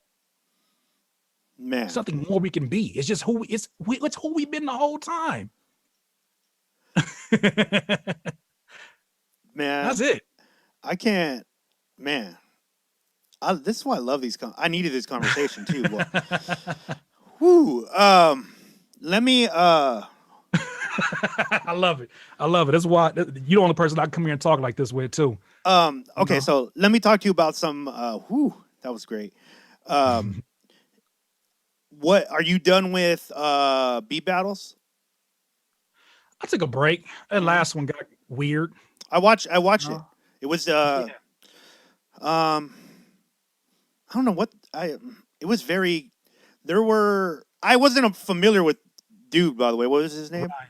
Busy Works Beast. Yeah, I wasn't familiar with him. But I decided to, obviously I looked at it and I was like, what is going on here? It was weird. I saw you I heard on your podcast you talking about it a little bit. So I ended up going and watching the battle. That was a very confusing. It was hard to watch. It was hard to be in. But Especially, you know the culture we come from. You've yeah, been around these beat battles, and you know what I'm saying? Like, you know this. You know yes, how we take our music. uh huh, I'll tell you what that is in retrospect, and why I've gone from being angry and hmm, irritated about how that went down, and even embarrassed to be associated with such a clown show that turned into, because it went far beyond just the battle itself. There was 4-hour videos that dude made about why I'm a liar and what I said about the beat battle, and it got so sloppy. Other people got involved and gave their opinions and their 2 cents. And here's two things that I realized about that battle. That battle was more so about internal issues not being addressed first. uh huh, And it was just an opportunity for those internal issues to be expressed in a public sense. And it was more so on his end. uh There huh, was a lot of things underneath the foundation that he never talked to me about. And he waited until that opportunity to quote unquote play chess. A lot of things that as I watch that battle, I see it from a different lens. yeah, But also too, aside from all that, because that, I mean, in retrospect, that is between he and I. right, And we had a discussion, and I made the decision. I said, I think it's best that we don't do any more business from here on out, because mm, that's not the way that I communicate. I value personal relationships. I don't like the way that this played out. If this was something that was a valued personal relationship, we'd have a conversation aside from the stuff that's happening on the internet, which we weren't having. So, and I tried to initiate that, and I wasn't given that. yeah, So, uh, aside from that, what I do appreciate is the fact it showed me that somebody can be as knowledgeable as he is about music. Because he's a very knowledgeable guy. He's a very intelligent guy about the program that is FL Studio. There's no denying it. He's one of the biggest names that anybody knows in the producer community about FL Studio. But that does not mean that we all love our music the same or express our love hmm, in the same way. There is no way that you'll catch me doing any of the antics. And this doesn't make me a better person. This just makes me Curtis King or Dewan Howard. Um, there's no way that you catch me making a clown or show or a mockery out of something like beats, because I came from the LA beat scene. I know what that was. I seen the DiBiase's. I hmm, seen, the Flying Lotus. I seen all of these folks that took their art supremely serious. Even if they didn't take themselves too serious, they took their art serious, and you could tell when you heard it. And the presentation of it meant everything. I've been in battles with these guys. I've seen the J Businesses. I've seen the A3s. I've seen the Oh Gosh Leotises. I've seen Captain. I've seen all these folks that, Phase Rock. And I've seen all of these folks that really, like, you can tell the love was at the forefront of everything with the culture, and they right, expressed it in that way. That battle to me exposed me to myself and how much I still love music, how much I still have that energy running through my veins, that competitive energy, but also too yeah, that week before, I was doing sessions from 8 a.m. to 6 a.m., 8 a.m. till 6 a.m., wow, 22 hours out of the day were spent between me having breaks, eating and drinking water or whatever, and eating food, and coming back and making beats or adding another element to the same beat. I didn't have that exist within me in years, and probably never to that level. But here I was at 35, capturing wow, that battle, because of how much trash talking he was doing and all that lit something in me. And it made me realize, like, yo, you really still love this. And I needed that. I didn't realize I needed that. wait, so So leading up to the battle, were no, you like going into it? Were you like, this is a possibility of something that could happen? Like what happened? no, Did you I think don't. like, I yeah, I did not anticipate any of that going down. We had one conversation, two conversations, one in a DM and one via text, when he initially challenged me to a battle, and I was in the midst of getting ready for my battle with Oh Gosh. hmm, And the gist of the text was, "Hey, we should battle," and it didn't seem like it was anything too serious. And then I did a live stream, and he jumped in and he mentioned the fact that he would be doing some memes and kind of big up in the battle. And I'm like, all right, cool. It's no big deal. Like, I'm sure they'll be respectable because we still are doing work with each other. We've done business with each other since 2014. I uh-huh, don't anticipate it getting disrespectful, but it did. And there were some things that were said that were like, even if I don't feel a certain way about it, I think that you did it hoping that I would feel a certain way. And it gotcha, feels like it's open season on me for 2 weeks before the battle even occurs. for you to be able to say whatever you want and hide it behind the fact that it's just a friendly battle. Nobody's serious about these things. Right. Calling my music outdated, saying I make trap beats from 2014, like saying all these different things. And I'm like, say what's on your chest, but like, don't hide behind this. Say what's really on your mind. And it wasn't being expressed. And then I didn't even want to get into that. I just wanted to, I said, you talking too early. You need to focus just on the music. And I'm assuming that he's doing all this talking because he got a whole lot of music. He's doing videos like, oh, I'm back on my MPC. This guy doesn't even know what he's got. I'm getting ready to destroy him. He dedicates a week to content about beat battles. Mind you, he'd never been in one before. Dedicates a week to it. He's making videos talking about how he's going to destroy me. You're waking the beast inside of me that did not need to be waking up. I'm a father now. I'm in a different headspace. You don't got to wake me up. You don't got to, I'm going to bring it. You don't have to worry about that. I just hope that you're exerting the same energy that you are towards bringing my brand down or talking down to my brand to the music. And that's what I made the assumption of. Nobody that knowledgeable about FL Studio is going to come in there and half step. At least I thought. Right. And the battle went. And when I walked in the room, and I should have known better, when he started the battle with a red oven mitt and a wrestling belt around, and I was like, oh, this is a show. So what you see me in that battle do is get progressively more and more irritated with the fact that. Oh, I could tell. I mean, I know you. You know what I'm saying? Like, I thought, dude, honestly, at the beginning, this is maybe, I don't know if you've had this perspective yet, because I'm not in that community, so I don't. I know it through you. So I was watching it, and so I went in there thinking, like, this is Curtis's home. Because I just watched the Oh Gosh one, and that was so fun to watch. Oh, and my God, it was so fun. It was amazing, right? But I know you guys are really good friends, and I thought, oh, you just know, this dude, because I was like, well, because if he doesn't know him like that, if they're not like super homies, what the fuck is happening right now? Because I thought this dude was like a super serious, like, beat, like, that's what I thought.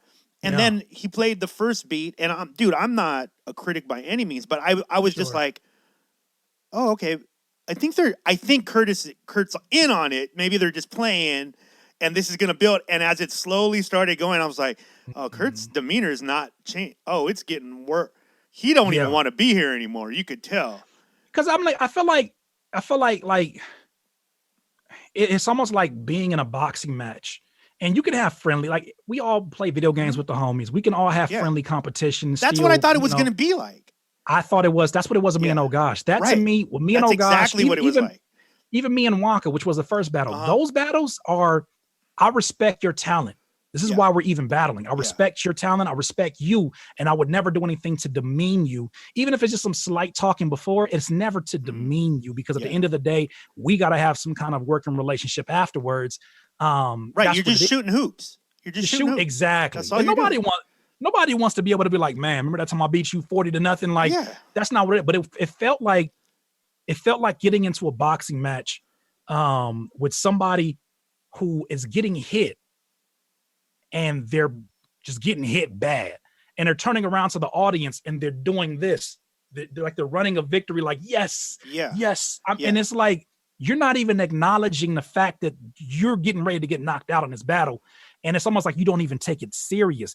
And so there were certain things, like subtle things that, I've spoke about it, like the whole idea of him deciding to launch a music producer union in the midst of this conversation, when I was a part of a group of me and my boy Epic that were looking to start a music producer union. Now that since, kind of got put on ice, but we were very vocal about doing that within an online space. He decides to release that in the middle of that battle, which led me to start thinking, like, so this is more than you just trying to big up the show. This is more than the battle. This is an opportunity for you to stun on me.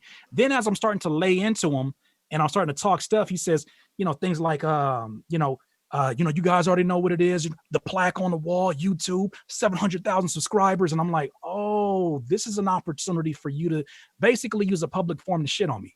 Right. And you've done it for the last 2 weeks. And I don't know why you do this. I assume it's because you think I'm some kind of threat, or because you think that I have done you wrong. And there's other things behind the scenes that now, since he's been more vocal on other platforms, I'm starting to understand where it's coming from. but it doesn't excuse the fact that I just felt like my time was wasted. So I said, you know what?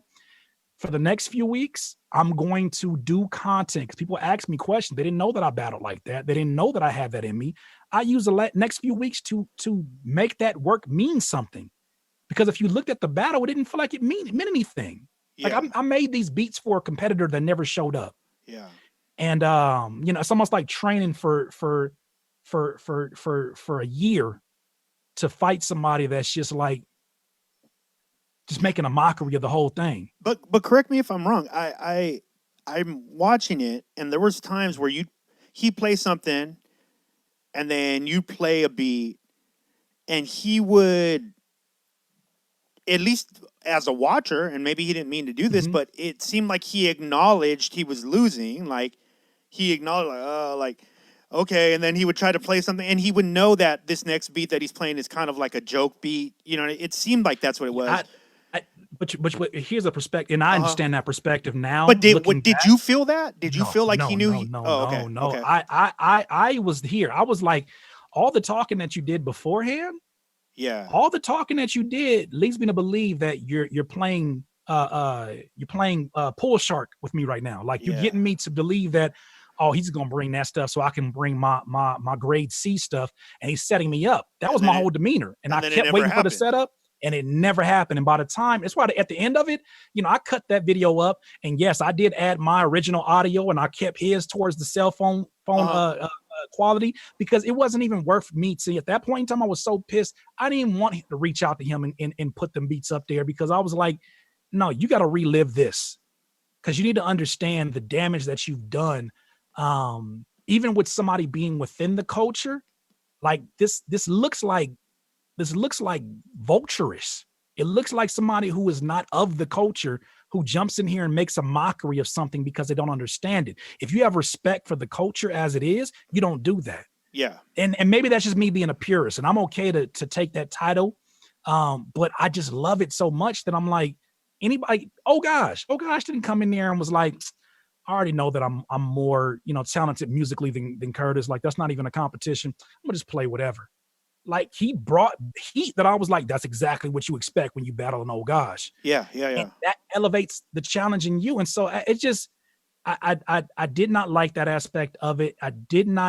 We didn't have a dialogue. There was no plan for all this. It just was like so much stuff was getting revealed to me. I came to find out that I have befriended brands that he has issues with. And as I'm watching the battle, I start to look. He's pulling lyrics from songs that I haven't even heard off of Raging Waters in years, and talking about, family business is family business, but what do you do when your family becomes hostile? These are from a very personal place that he's putting this in front of beats that are, you can call them whatever you want to call them, but these are very personal jabs at this point in time. And he's using this as a platform in front of all these people to try to belittle me or try to get back at me. And so that was the energy that I had. Even like now, as I think about it, like I kind of get filled back up with that energy with it, but I bring myself back into a place that I realize I have been not on fire. I've been flowing ever since then.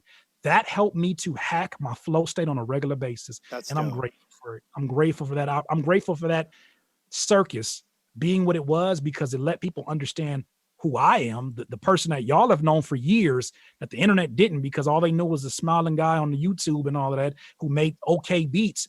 They don't know about they don't know about the roots before.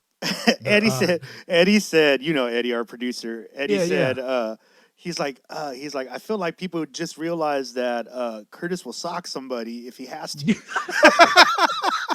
That's a bar. That's what I'm saying. They and that's okay that they see me in a way, and I'm glad that they see me as not. Yeah, because you ain't trying to put that out there like that, but it's not. But at the same time, like, don't forget, like, and I don't want to make it seem like I'm trying to like big up myself. Like, anybody can get knocked out. I can get knocked out, but I'm not afraid of getting knocked out, and I'm not afraid of throwing them if I need to throw them. At the end of the day, we're from Southern California, right? And in Southern California, life is just a different pace. That if you don't adjust, you get crushed. Yeah, and all of us have got from San Diego to LA to Carson to IE. We all have a little bit of something right? Even the folks who represent like the blue collar or the folks that represent Yeah. the more financially set off, they even have a little bit of it because they got to Yeah. drive in this traffic. They There's a will lot of go. stuff out here that just kind of like trains you to defend yourself, and that's something I haven't always been comfortable with wearing because I thought it made me out to be super confrontational. But it was like, no, like you need that, Yeah. and now I understand the necessity of having it because now I get a troll to come in there, and I will address a troll, and in a minute. And I I used know to be you like, will. oh, but you know what though? And you said something that resonated with me because you were like, can't remember the same exact words. You remember what you told me about addressing that energy? You told me something. You came to my house one time. You were Oh, talking that you're about going to be answering them forever. Like you're going to be, forever. yeah. Yes. Mm-hmm. Here's sort of where I've come to that place because what you Go. said resonated with me and it still stands with me and it gives me the perfect imbalance that I need. Here's where I'm at with that now is that I think that, and I'm not saying you gave me this advice, but I think a lot of people have the mindset of ignore the negativity and focus only on the positivity, and that's going to make things good. Mm-hmm. And I don't, and stoicism has helped me understand why that's still an imbalance and that Right. There's a if I'm necessity for both sides to be it's a equal. necessity. Yeah. If I'm driving down the freeway right now, full speed, and I'm wondering about, oh my gosh, I cannot wait to get home. Oh man, I got ice cream in the freezer. Oh man, my wife is waiting on me, my son, and I'm not focused on the negativity in terms of the traffic or the 5 pound car pile up in front of me. I'm going to run headfirst into there, focusing on the positive. Yeah. And even when you hyper focus on the positive, you start to see certain things that are not so positive in the positive. So you can't run away from it. So I think now my thing is this. If I value both the negative and the positive truly, some people will get a response, some people will get blocked. Yeah. If I appreciate the positivity equally, some people I'll say I thank you to. Some people I'll like their comments. Some people I won't give a response to at all, but it's nothing personal. Yeah. It's just a matter of this is just the place that I find myself at, this stoic Curtis, the stoic place that I find myself at that allows me to truly appreciate them both and not look for either one because I know that I can't control it at the end of the day. I love that. And I think that I mean, since then, since we had that conversation, I definitely have seen you turn almost every single pseudo confrontation online into some sort of teaching moment. You're constantly doing that now, which is super dope. Like that's They super. need to see that side though, Yeah, yeah. man. Because that and it puts people when they think that you won't say nothing and they think you won't they think you won't stand up for yourself, Yeah. they go full force because they want to see you. Nobody can be positive like that all the time. What you really like. So then Yeah. they dig deeper. Now what I found though, Chris, and I want you to get to that to the end of that point for sure. But now what I found, the conversations are realer. And Yeah. and the people who only focus on the or the positive, they appreciate it because they're like, I don't agree with the language, but damn it, that's I understand why you acknowledge that Yeah. No, because I I definitely can't see hold it. one higher than the other one. Yeah, I think when we initially talked about it, it was when I felt like it was knocking you off, Oh, sure. like it was Yeah, sure. diverting you a little bit. And It now, like I was. said, And that's the great point about that. That's a good pivot on that for sure. yeah, since I've seen it now, like I said, like it really is. I love watching you go in on people in the chat room now because yeah, I could see you genuinely having fun. Like you're like, oh, here's an opportunity. Like here's something that I'm going to teach right now. Like and it's dope. And Man, sometimes it's not a teaching moment. I had somebody come into the YouTube the other day, and it's funny. People throw they stones and then try to hide their hand. Somebody was like, first comments are usually like first or what's up, Curtis? How you doing? Like they like genuinely human yeah. questions. Like did you? They setting But you stuff up that though. people stuff that Yeah. people would never say in real life Right. because they're hiding behind an icon. I gotta call you out because you are begging to be the center of attention. So now what happens is that I'm gonna hold you up as an example that I am still a human being and that I will address you in the same way. If you said these words to me, it's the same way I would address it. It's no different. It's not no internet energy. It's the same energy if you meet me. I can be really high intensity or I can be really calm and cool, but that's just the perfect imbalance of any human being. So the guy jumps in there and he's like, Curtis is just covering up his neck in the thumbnail to hide his double chin. And Ha! first thing I said, instead of me being like, oh, that's a good one, yeah. I said, what do you really feel like? I said, shut the F up. I said, shut up. I said, you can't even say hi. You come in here, say that, and then at the same time say, everybody hit that like button, thinking that was going to diffuse it. No, now we got to make an example out of you. And then it got to the point he was like, I'm sorry, man. I'm sorry. I was just, I just wanted your attention. Okay, well, then you got it. In the same way that somebody who says something positive wants my attention, I give that to them. So why am I being biased about that? Because somebody said something that they thought was funny. Now I'm going to show you how funny I am. And in that point in time, you get to see, okay, there's not just some internet dude that's just going to block me. Like he actually engages me as a human being and sees the human being in me. I don't know what they take from, but that's my intent, I should say. It's not an angry place. It's a place that's like, stop thinking about it because it's going to distract you when you're making beats. Yeah. How do you, so give me some pointers, man. I feel like this platform so far, what I've been doing, this has been my, this is how I've approached it so far. I don't watch. I mean, we're not even at that place yet, but it will be. I know. For sure. The chat room. I don't like in this kind of dialogue. I don't watch a chat room. I try not to even look at my phone or anything. Right. Because I don't feel like this is that appropriate for chats. But people jump in the chat. It has.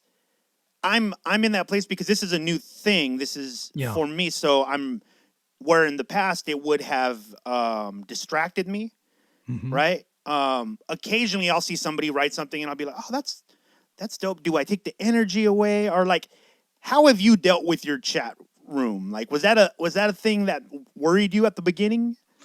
Yeah. Not even at the beginning, like last year. Okay. Super bothered me because as I'm making beats, imagine you're writing a song and as you're putting lyrics together, somebody like, because when you're writing lyrics, you're not really saying them out loud 9 times out of 10 if you're in the other room with other artists, right? You're just kind of like mumbling or off to yourself. Imagine a whole chat room inside your head watching through your eyes what you're writing and telling you why writing that and that line's not going to be as impactful and why you should switch this up and why technically that doesn't make any sense because it's not matching syllables and they're putting all these thoughts into your head that you already got your own sort of like order of thoughts that bring your art together. Now imagine putting them in there and it's full of people who already have bad habits that they're trying to transfer over to you. They don't like their own art. They don't like themselves. Now they're transferring that energy to you. That goes back to the 5-second rule. 5-second rule tells me that if I harp on it for longer than 5 seconds and don't say something about it, and I know it's bothering me to a certain degree, at least to get a response, say something. Same way that if something positive bothers me enough to say, and I use the word bother in a very loose way, not to say that I'm irritated by being somebody saying something positive, but in the same way that I feel the necessity to say thank you and acknowledge everyone who says something positive, everybody don't have positive intent. And it's just the truth about it. Some people say positive things because they know that they get a response. Right. Some people say negative things because they know to get a response. So if I hold them all into an equal place, it makes me feel like I can be more human. I can be more human in front of them. And one thing I found though, the moment that I stop caring about what the chat is saying while I'm in the process of my art, this is your art right now, right? Yeah. The less I cared about it then, the better the response and the better the conversation became because they were experiencing me in my fluid state. Gotcha. Making a beat, fluid state. They're in awe. Yeah. They're like, oh my God. And then they're acknowledging the fact that, hey, if that was me and I saw the things that were going on in this chat, I don't know if I could do this. Me understanding that if we switch places, most of them can't do what they criticize. That's why they criticize. Most people who are telling you, what you're not capable of doing. Like somebody told me, if I'm being honest, Curtis, and I mean no disrespect, I don't think you're capable of making a hit. If you have the ability and the time to tell me I'm not making a hit, you're not making a hit. Because you know who's not telling me that? People who are making hits. Somebody just said that? Like, who says that? It's it because they don't. The thing is, what I've learned, people don't like to see one person getting a lot of love. Yeah, of course. Nobody like this. There's a lot of people who they resent it because they feel like all the attention should be on them because they work really hard or they're really good at their Right. craft. Or And that you can't do no you're literally taking something from them. taking That's what they exactly. My think. blessings is Yeah. their downfall, or my blessings are putting them in a deficiency. And that's Mhm. we know that's not the case. Right. They know it innately. They know at the foundation is not the case, but they don't want to acknowledge that because they acknowledge that makes them look in the mirror and they don't like what they see in the mirror. Right. That's but see, I would not be able to know that had I not spent that time with myself, had I not been able to look myself in the mirror and say, no matter what anybody says about me, it's nothing worse than the things that I have said about myself over the Ooh. last 35 years. You can't hold Yeah. you literally Without a can't doubt. hold a candle, okay, to the stuff that I've said about myself. Oh man, you have no idea. I've said some ugly things about myself. And you can't compete with that. So when I come from that perspective and I'm making a beat, I don't even look at the chat, not because of a worry that somebody will say something negative, but because somebody will say anything that will take me out of this God-given gift called the flow state. Cool. The flow state, I feel like, is when we're in God mode. Yeah. And I don't mean agree. God in the sense that we are God, but I feel like we're the most connected we are to God. It is God. It That's is- where I've come with it. Boom, Like boom, there it is. we were just having this conversation the other day about the times we've seen God, right? And like I've seen it. I've seen God in Rick Scales freestyling for an hour, where Yeah. Oh, and yeah. it Shout out sounds to like a Rick. song, and I'm like, Yeah. oh shit, he's in that thing right now, right? Mhm. Like Eddie literally watched Rick Scales freestyle one time, and it was amazing. I remember it. I think we were on tour with Noah, and Okay. he was at a show. And you know how he does. He'll just go off. He's like one of those dudes Mhm. where it sounds like a fucking song when he's freestyling. Yeah. Um, He did it when I did a beat showcase out there for your yeah. event. Yeah. I seen He's that in live. Yeah. so you've seen it, and so Eddie literally. This really made me start like being just more appreciative of God all around us. You know what I Yeah. mean? Is like Eddie was watching him and he said, "Dude, I started to cry," and he's like, he was killing it too. It wasn't like an emotional thing. He's like, I was Yeah. just like, oh, that's what it hit him. He was like, oh, that's what God is like.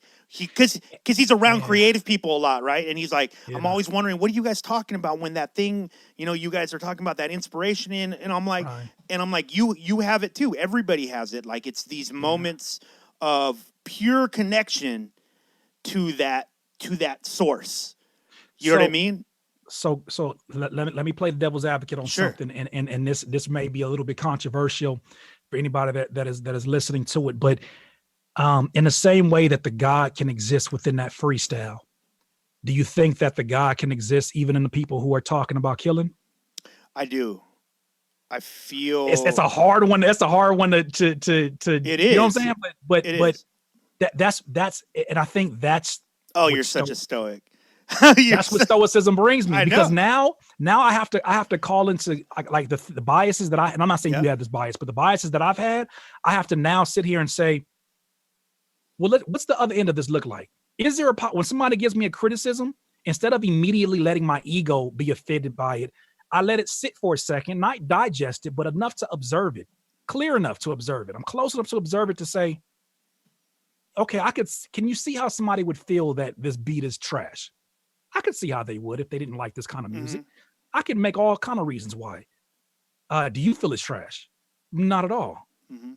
So then what does it matter in the end? So, and that's what stoicism brings, but stoicism also makes me say, how can I believe that there's so much God running through my craft because I'm not talking about certain things? And when literally God moves through people's lives in different ways, that God does things that we don't understand for a reason. Yep. How do I know that that's not the God through him moving that's saying, yo, instead of taking lives, instead of selling a product that can take multitudes of lives and kill multitudes of generations leadership in one drug addiction at a time, he's talking about these things and purging them out of his system so that one day he looks at his decisions and looks at the words he spread and what he said and said, I want to have a different legacy than this. But some people can't see themselves until they're overboiling. You can't see water into a pot unless you look inside the pot or until the pot starts overboiling. Yeah. So some people need to overboil before somebody turns the fire down.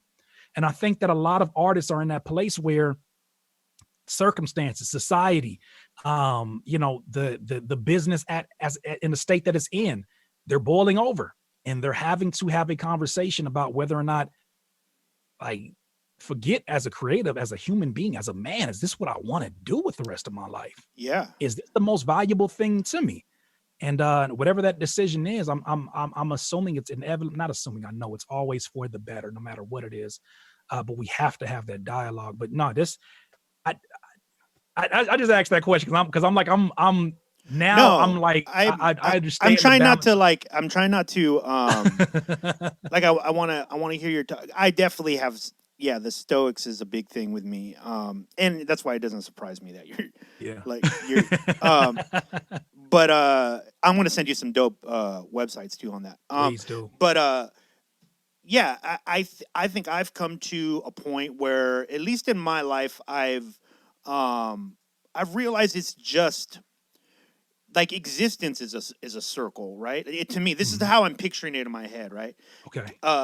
And say like what we understand, what everybody understands as good or bad or whatever, evil, positive, negative, whatever.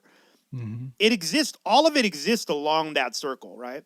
Yes. And when you come Yeah. around to one end, you can go far enough that it becomes the other thing, right? Yeah. It's again, that's a science thing. That's not Mhm. just like that's how the universe kind of works. It's not just So general philosophy and yeah, wishy-washy ideology. That's just what it just that's it it. It is just what it is. that is just what it is. It's there. Yeah. That's how. And so what I've been doing is this is a weird one, but I talked a little bit about it, I think, on the first podcast. But Mm. I started taking a class on quantum physics, Okay. just because I know what I know of quantum physics, right, has been Mhm. the thing that has connected the science side to my spirituality. Because the Mhm. the farther you dig into quantum physics, you start to realize all these rules that we're talking about Yeah. exist within quantum Yeah. physics. All of them, every single one of them that we're talking about, right? The Right. Right. circle, the negative, the positive. It's and like in the simple terms, like you could talk about like how is killing bad? Well, not in parts of Africa that are How people about are not trying to live. You how know, about like not in the how about not in the medieval times right. when it was a matter of your tribe or your Mm-hmm. city, if they don't defend themselves, they will be slaughtered and taken over, and generations of generations will never see the light of day Yep. if you don't defend. How is it okay for us to read about this stuff and then have an absolute feeling about no, killing is not right? And then you get in a situation where you're a gun owner and somebody walks in your house at 4 a.m. in the morning and you have your kids sleep and they're approaching your room and then you defend yourself. I mean, you know what I'm saying? Like, I think that the more that we are living in absolutes, the more that we're lying to ourselves. And I'm Yes. not trying to sit here and Yeah. condone anything, but I think that No. everything has there are multi perspectives of everything. And mind you, I'm giving this from the lens that has not had somebody supremely close to me be killed, and God forbid that happens.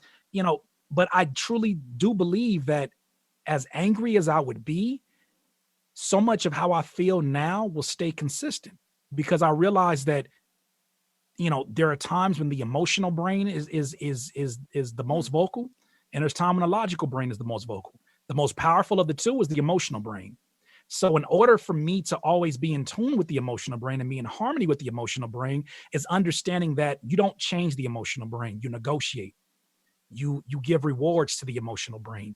You try to find ways to make the emotional brain not think logically because that's not its natural state, but to be able to have the emotional brain feel like it made the decision logically to do certain things. And so the same way this morning that I got up and went to go to the treadmill and went to go work out, my emotional brain, as soon as it starts to feel like this is really good, right? I got the window open. It's really nice outside. Got this movie on mute, this independent film I never seen. Got my music playing, some Flying Lotus. I made a great decision to come work out. No, you didn't, but it feels like it did, Yeah. right? Yep. Because of my bias towards action. So Yep. no, I salute you for and that doesn't surprise me. Salute you for constantly jumping into the unknown because when you come back on the other side, there are so many folks that look like you, that identify with you, that are living vicariously through your bravery to do these things, whether it's through your art form, whether it's through just your development as a man, Mhm. I think that's why we almost, we have to have our moments of radio silence to refresh ourselves and Sure. recharge ourselves. We need the music. Like, that's what I realized when music plays in my life. If I don't make music, I'm not at this point in stage. I'm not. I have not reached a level of spiritual maturity to say that without music, I am still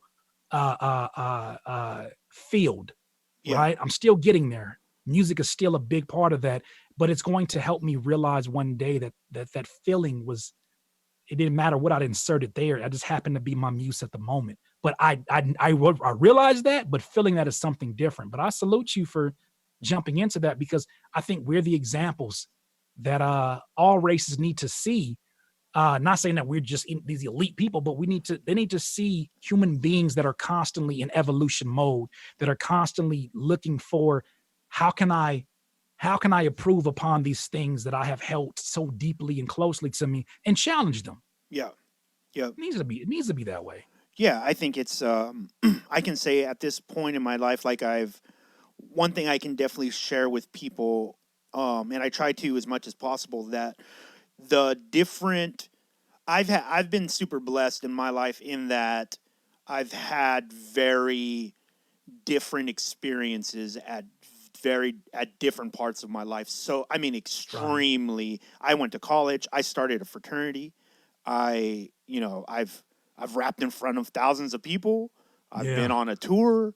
I've put music out. I've done a podcast for 7 years. man. So there's all. I worked in a juvenile hall.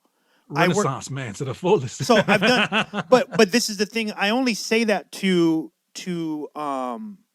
reiterate the idea that from what I have found Mhm. out there on my safari is that most of the stuff that we're talking about holds consistent in all these things, right? In every Mhm. level of our lives. These ideas, these philosophies, these things that need to be built on, and things that people need to keep discovering so that we can evolve Mhm. as a people. Like, I can tell you, there's something to it. And Yeah. if in my humble opinion, if that's all I can say about it, is there is definitely something. I've taken psychedelics and gotten the same answers. I've Right. meditated for an Right. hour and gotten the same answers. I've done a fucking a Spartan race, Oh, almost killed wow. myself. That's Um, crazy. but I had to know. Like, I Yeah. wanted to know, okay, is this going to make me feel something different? And fuck, I learned Mhm. so much from Yeah. that. And that was all physical, right? There was a lot of physical in that. The most Yeah. physical I ever had. But I learned as much as that as I learned taking DMT. And all I can say so far is that that's why I'm obsessed with these ideas and these kinds of conversations, because Mhm. I know now that there is a true universal truth running through all of this, right? It's Yeah. running through all of this. And now I can, to the point where now, and you know this too, you've worked on these things enough now where you can feel that. You can literally feel that Yeah. walking into a room. You can walk into a room and go, okay, this is where we're at in this room right now. Right. Or you start Right. talking to Right. somebody, or, oh, this is where this person is at. I remember that feeling that I had. Mhm. And to me, that stuff is priceless. It's just It priceless. is. These kind of Mhm. conversations, these things have been Yeah. priceless to me. It's, I've said it over and over again. Crappy Awesome was my college. This was Mhm. really my college, because it's where I learned the most about different people and different thoughts. But what I Facts. learned the Yeah. most about out of all of it was that through line through all of us. There is this through line. I don't know. I'm not advanced enough to see it so clearly and that I can describe it, but I know it's there Mhm. now. I know Mhm. for sure it is there. I've been to Mhm. the depths of psychedelic, Yeah. right? I've got, dude. The first time I did DMT, I thought I'd killed myself. Yeah. Wow. I literally was going into my mind going, "Oh, okay, you idiot. This is what you did. What? Really good, dude. That's You did crazy. DMT, you killed yourself." Yeah. And And when you come back out of that, there is something that trust me, I know now. Like I know now, Yeah. like, oh, if you think you're dead, something happens. There is something that happens, and it's not. Here's Mhm. the for me the biggest eye opener and the confirmation too, because I kind of always knew this. It's not over. It doesn't end there. I can No. guarantee you. I No. can guarantee you. I don't know what it is, but this is Yeah. not, this consciousness is just a tip of the sword.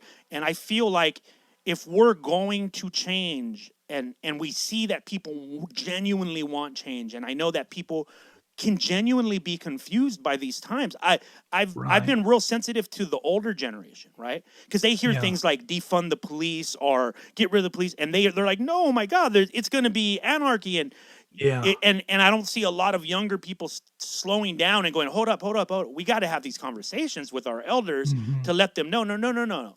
It might sound scary, but let me break it down. You know what I mean? Let's take the Yeah. and do Yeah. that Yeah. with love, and that's going to take self-development, right? We're gonna need people. We're gonna need an army of people that are Yeah. self-developed in order to be able to spread things that aren't misinformation, that are Well, that thing that goes through all of us, you know? yeah, and this is why I have so much confidence in not even just the string that you're talking about that goes Mm-hmm. through all this stuff, but the force that connects the two, right? The Mm-hmm. forces at the both ends of both of them, right? Yes. If there's like a hand that's holding Yep. both of these, the string out together, I call it God. Somebody might call it the universe. Mm-hmm. I have so much confidence in it that I believe that even you saying that, even if that moves one person to have that dialogue with their grandparent, that's all a part of the process. I Absolutely. think that their fear, like our elders, their fear, it, Yeah. I remember when all of this stuff started first going down and seeing, the elderly that I don't ignore because I have so much respect for my grandparents, but Mm-hmm. I see how people ignore them. I see how people, pissed off at them. You shouldn't have a license. Well, who else is going to go get them groceries, before Instacart and all that stuff? And what if it's too expensive? What if they love their independence? What if they value it the same way you Mm-hmm. value your ability to leave the house? It has caused us to be more aware that, oh, this is not about wearing a mask to protect myself. This is about protecting them as well. Yep. And then it also does expose you to some of the elderly that are hurting so bad, they don't give a F. They're Yeah. not wearing a mask and they're like, I'm Yeah. already in pain. I already Yep. in debt from, my social security getting ready to run out. I'm not like, it shows you the depths of this. And then it shows you some of the elderly that they want to live so badly. I Hell seen a yeah. guy at my local supermarket that was um, uh, hand wiping every single one of the products he bought and discarding the bag before he put them in his back seat. He was wiping every single item. It had to be Yeah. like 60 items, Yeah. but that's the length he's willing to go That's to willpower. That's literally that. he's fighting But to live. and this is what I'm saying is Yeah. that is all necessary. It looks Mm-hmm. so messed up from the outside, like, man, look at the times we're living in. But the other side of that is, um, you kind of like look at that and you say, I pray that I have that much willpower Oh yeah. when I get to that level, right? Definitely. I pray that I still care about life that much because I'm sure he's seen a lot through his time that he could have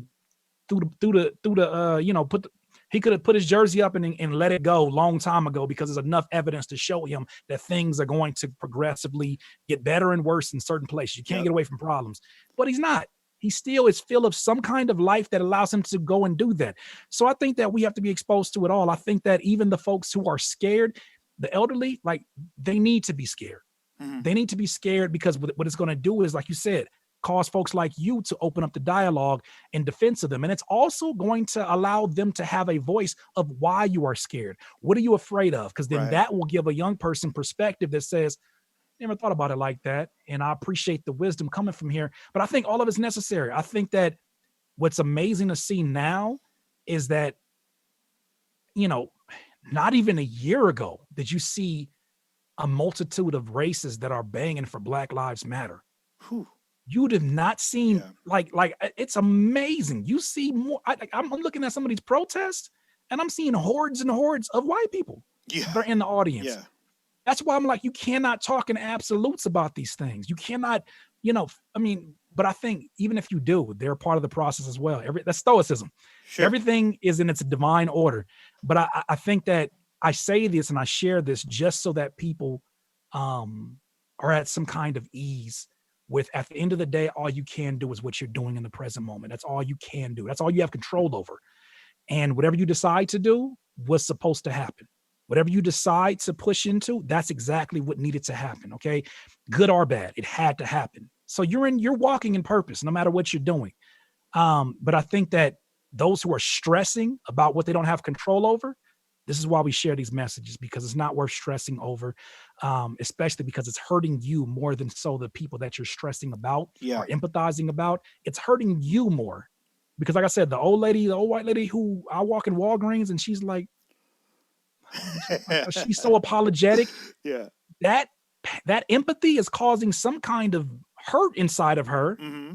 and she's taking on an energy I'm not even feeling. Not because I'm disillusioned or because I'm ignoring what's happening in the news or what's happening in society, but because I'm a different type of Black man. Yeah. Right? And there's so many that exist like me that they show their strength in different ways. My strength comes in me having the ability to express my thoughts so fluidly that I do it in an online platform that brings together so many different races. And I have the opportunity to have the ear of somebody that may not, that probably would not give somebody that looked like me the light of day had they not invested the amount of time they invested with me on my YouTube channel. Maybe that's it. I don't know. All I know is that That's important. I was given it's important. It's all important. You know what I'm saying? Mm-hmm. And I think that's the bigger picture, is that's why, if there's any reason why we can't go silent, it's because would we be silent a year ago before all this? If the answer is no, then the answer should be the same thing it always is, because we're still the same person we are. Ooh. So I think that it's all necessary. If it's all necessary, you got to continue to do what you do, because there's somebody who's relying upon you. And I shouldn't say that, because also, you need to be in the right headspace.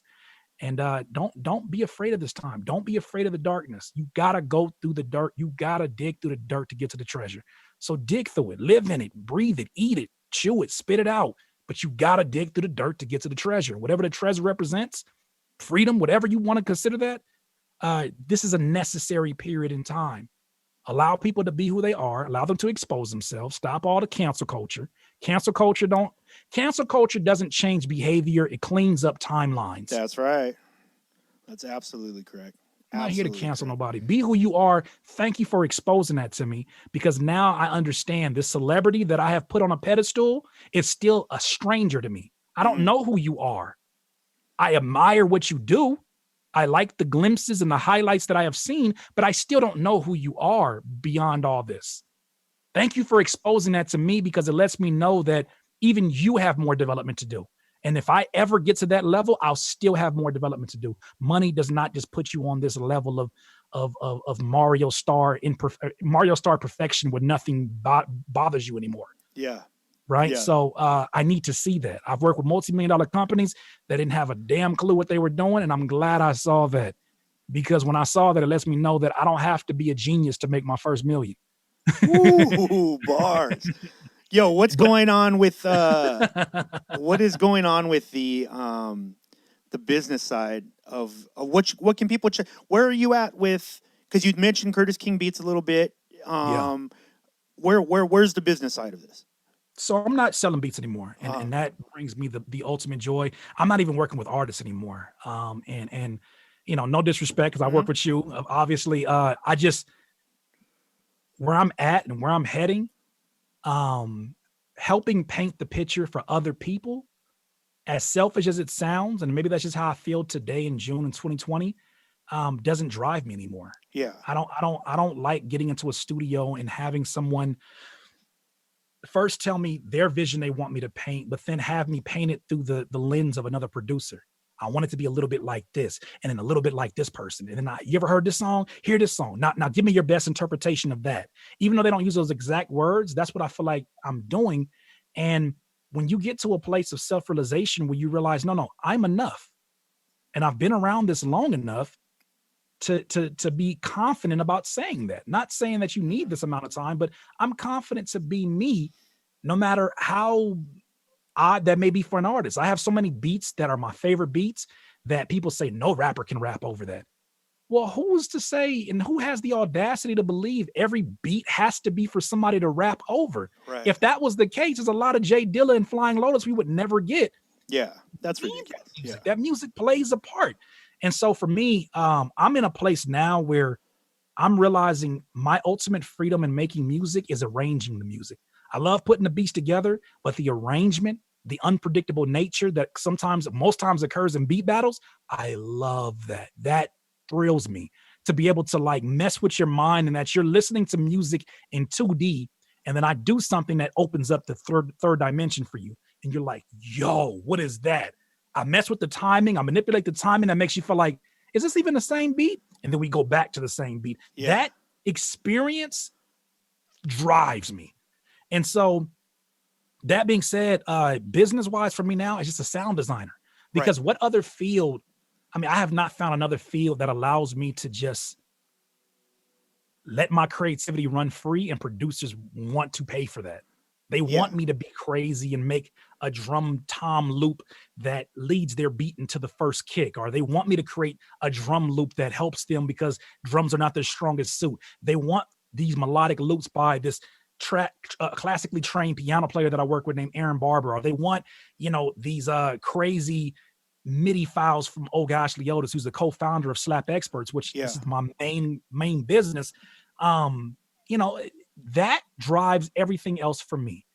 And it's not even about the money, but the money's been good because it's not about the money. So business-wise, sound design is one aspect of that. Selling beats is no longer that, because now I make beats as a hobby. Is there is there still an artist component that's alive right now for you? I think it's always alive. I was thinking about this the other day when I was cleaning up. I was like, man, I'm like, I want to make a song. I want to make a song. I'm feeling moved to it. I just think that I have to allow time to reveal itself to me. Gotcha. And the more time that passes, I inevitably end up getting to the things that people like you see it. You have a gift for this. You see it a year in advance. I don't think you're done with music, Curtis. I'm like, yeah, I'm done. And then I'll make an album the next year. You've done this to me, right? Yeah. My buddy Epic, he's done the same thing to me. And so what I realize about myself is that not that I'm not listening to you guys, but I have to let time reveal itself to myself. And when I feel it, it's undeniable, and I won't go any other direction except for to accomplish it. So right now I'm in a place where it's just like, I'm happy just with creating. And it makes me look forward to the day that I can get back, and all the social distancing is a different place, and I can get back in the studio, because I've been adhering to all that stuff. I've been working with the homie Ray, with the videographer, but I haven't been able to get him in here. So it's allowed me to shout out to Ray. It's allowed me to, do things like I got this camera set up, here for DSLR streaming, and I got that so I can do everything through OBS and not worry about editing. Like, I have an automated system in here that was only created by these moments. And because of that, it's allowing me to free other parts of my brain, including the artist part, and not feel a pressure to, oh my God, I got to release a song because my stream numbers are going down, or, oh my God, this last song didn't get as many. Like, I was so obsessed about the stats that fun just got lost in all of that. And I wasn't having fun with it. Now, if I make music, it's because I really, really just enjoy the process and I love putting it together. But as of right now, making beats that's just been keeping a smile on my face. Like, even today, I start a series in which I get to get back to my basics of sampling. I'm going to call it a chopaganda. Where I'm basically pushing the propaganda of sample-based hip-hop. Chopaganda is going to be hosted by TrackLib, who obviously has access to all these different catalogs of music, unreleased Isaac Hayes, and a lot of different crazy rare bands, and you're going to get to play with all this. They give me the green light, because basically it's an opportunity for me to be a partner. But you see how everything comes full circle? Like awesome. I started off as a sample-based producer, And now here I am in 2020, and I get an opportunity to teach a generation of producers who were afraid of sampling because of all the issues, the legality stuff that comes with it, and because they just never had anybody teach them the art of sampling, or Yeah. they never seen an example of it from somebody who really does it. And now I get to teach this again after not having access to this for years or not doing it for years, and they're sponsoring it. And now my YouTube won't get flagged and all that. Like it's just it's beautiful, man. So now I'm doing this every Saturday. I finally get to do what I love, get in my flow state, not worry about what nobody thinks. And then, same way as Reverie, shout out to Reverie, who is definitely an amazing success story here uh, on our coast, not just as a West Coast artist, but also just as a woman in this industry, as the Yeah. future of what this looks like. But what she said about posting and forgetting, Mhm. I think that's if more of us took that on and Yeah. stop worrying about the numbers and hyper focusing on, well, where's the trend going? All of that, if we did less of that, we'd be so much happier. And being happy in this is so underrated. But when we're happy, we make the most solid decisions for the long term. Because if you're concerned about views today and you plan on having a 15-year career, how many more pieces of content do you think you're gonna drop? You sure you want to focus it right now in year 4? Right. You got 16 more to go. That's super So no, powerful. I all of this stuff, man, it's just I love now. I understand what they say, stay in a moment. I thought it was just this goofy, wishy-washy Hallmark shit. Right. Now I realize, no, that's a way of life. That's the only way of life. It is the only way of life. For me, it has to be. For all of us, it has to be. But I think we have to understand the value of the moment. But the moment lets you know, like staying in a moment is literally how you become a grateful person if you're not grateful. If you feel like you're not grateful for what you have, stay in a moment. Because what you realize is that, Doc, I will never get this second back again. That's right. I have everything right here. No matter how shitty it is, I'll never have this level of shitty before ever again like this. This in this moment. Better do something with it. Dude, and you also gave me, as you always fucking do, um, Curtis King, It's All Necessary. That's the title of this. It's all necessary. That's the title of this episode. Dude, thank you so much, man, for doing this. Not a problem. We obviously, yeah, 2 hours and 33 minutes. Not bad.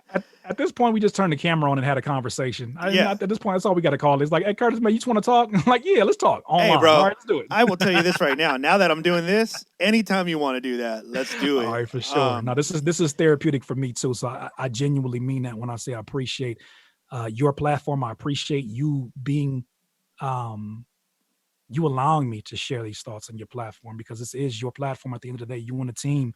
I appreciate you all, because you don't have to give me that. At the end of the day, beginning, you met me just as an artist, as a local artist, local producer that was doing some things that, whatever that was. But I appreciate you always tapping in with me, and also too, like reminding me of my evolution, because I think that easily gets lost in being in the moment. You forget. Sometimes you gotta look at the scoreboard to know. Yeah. You put up some points. You good. It's good.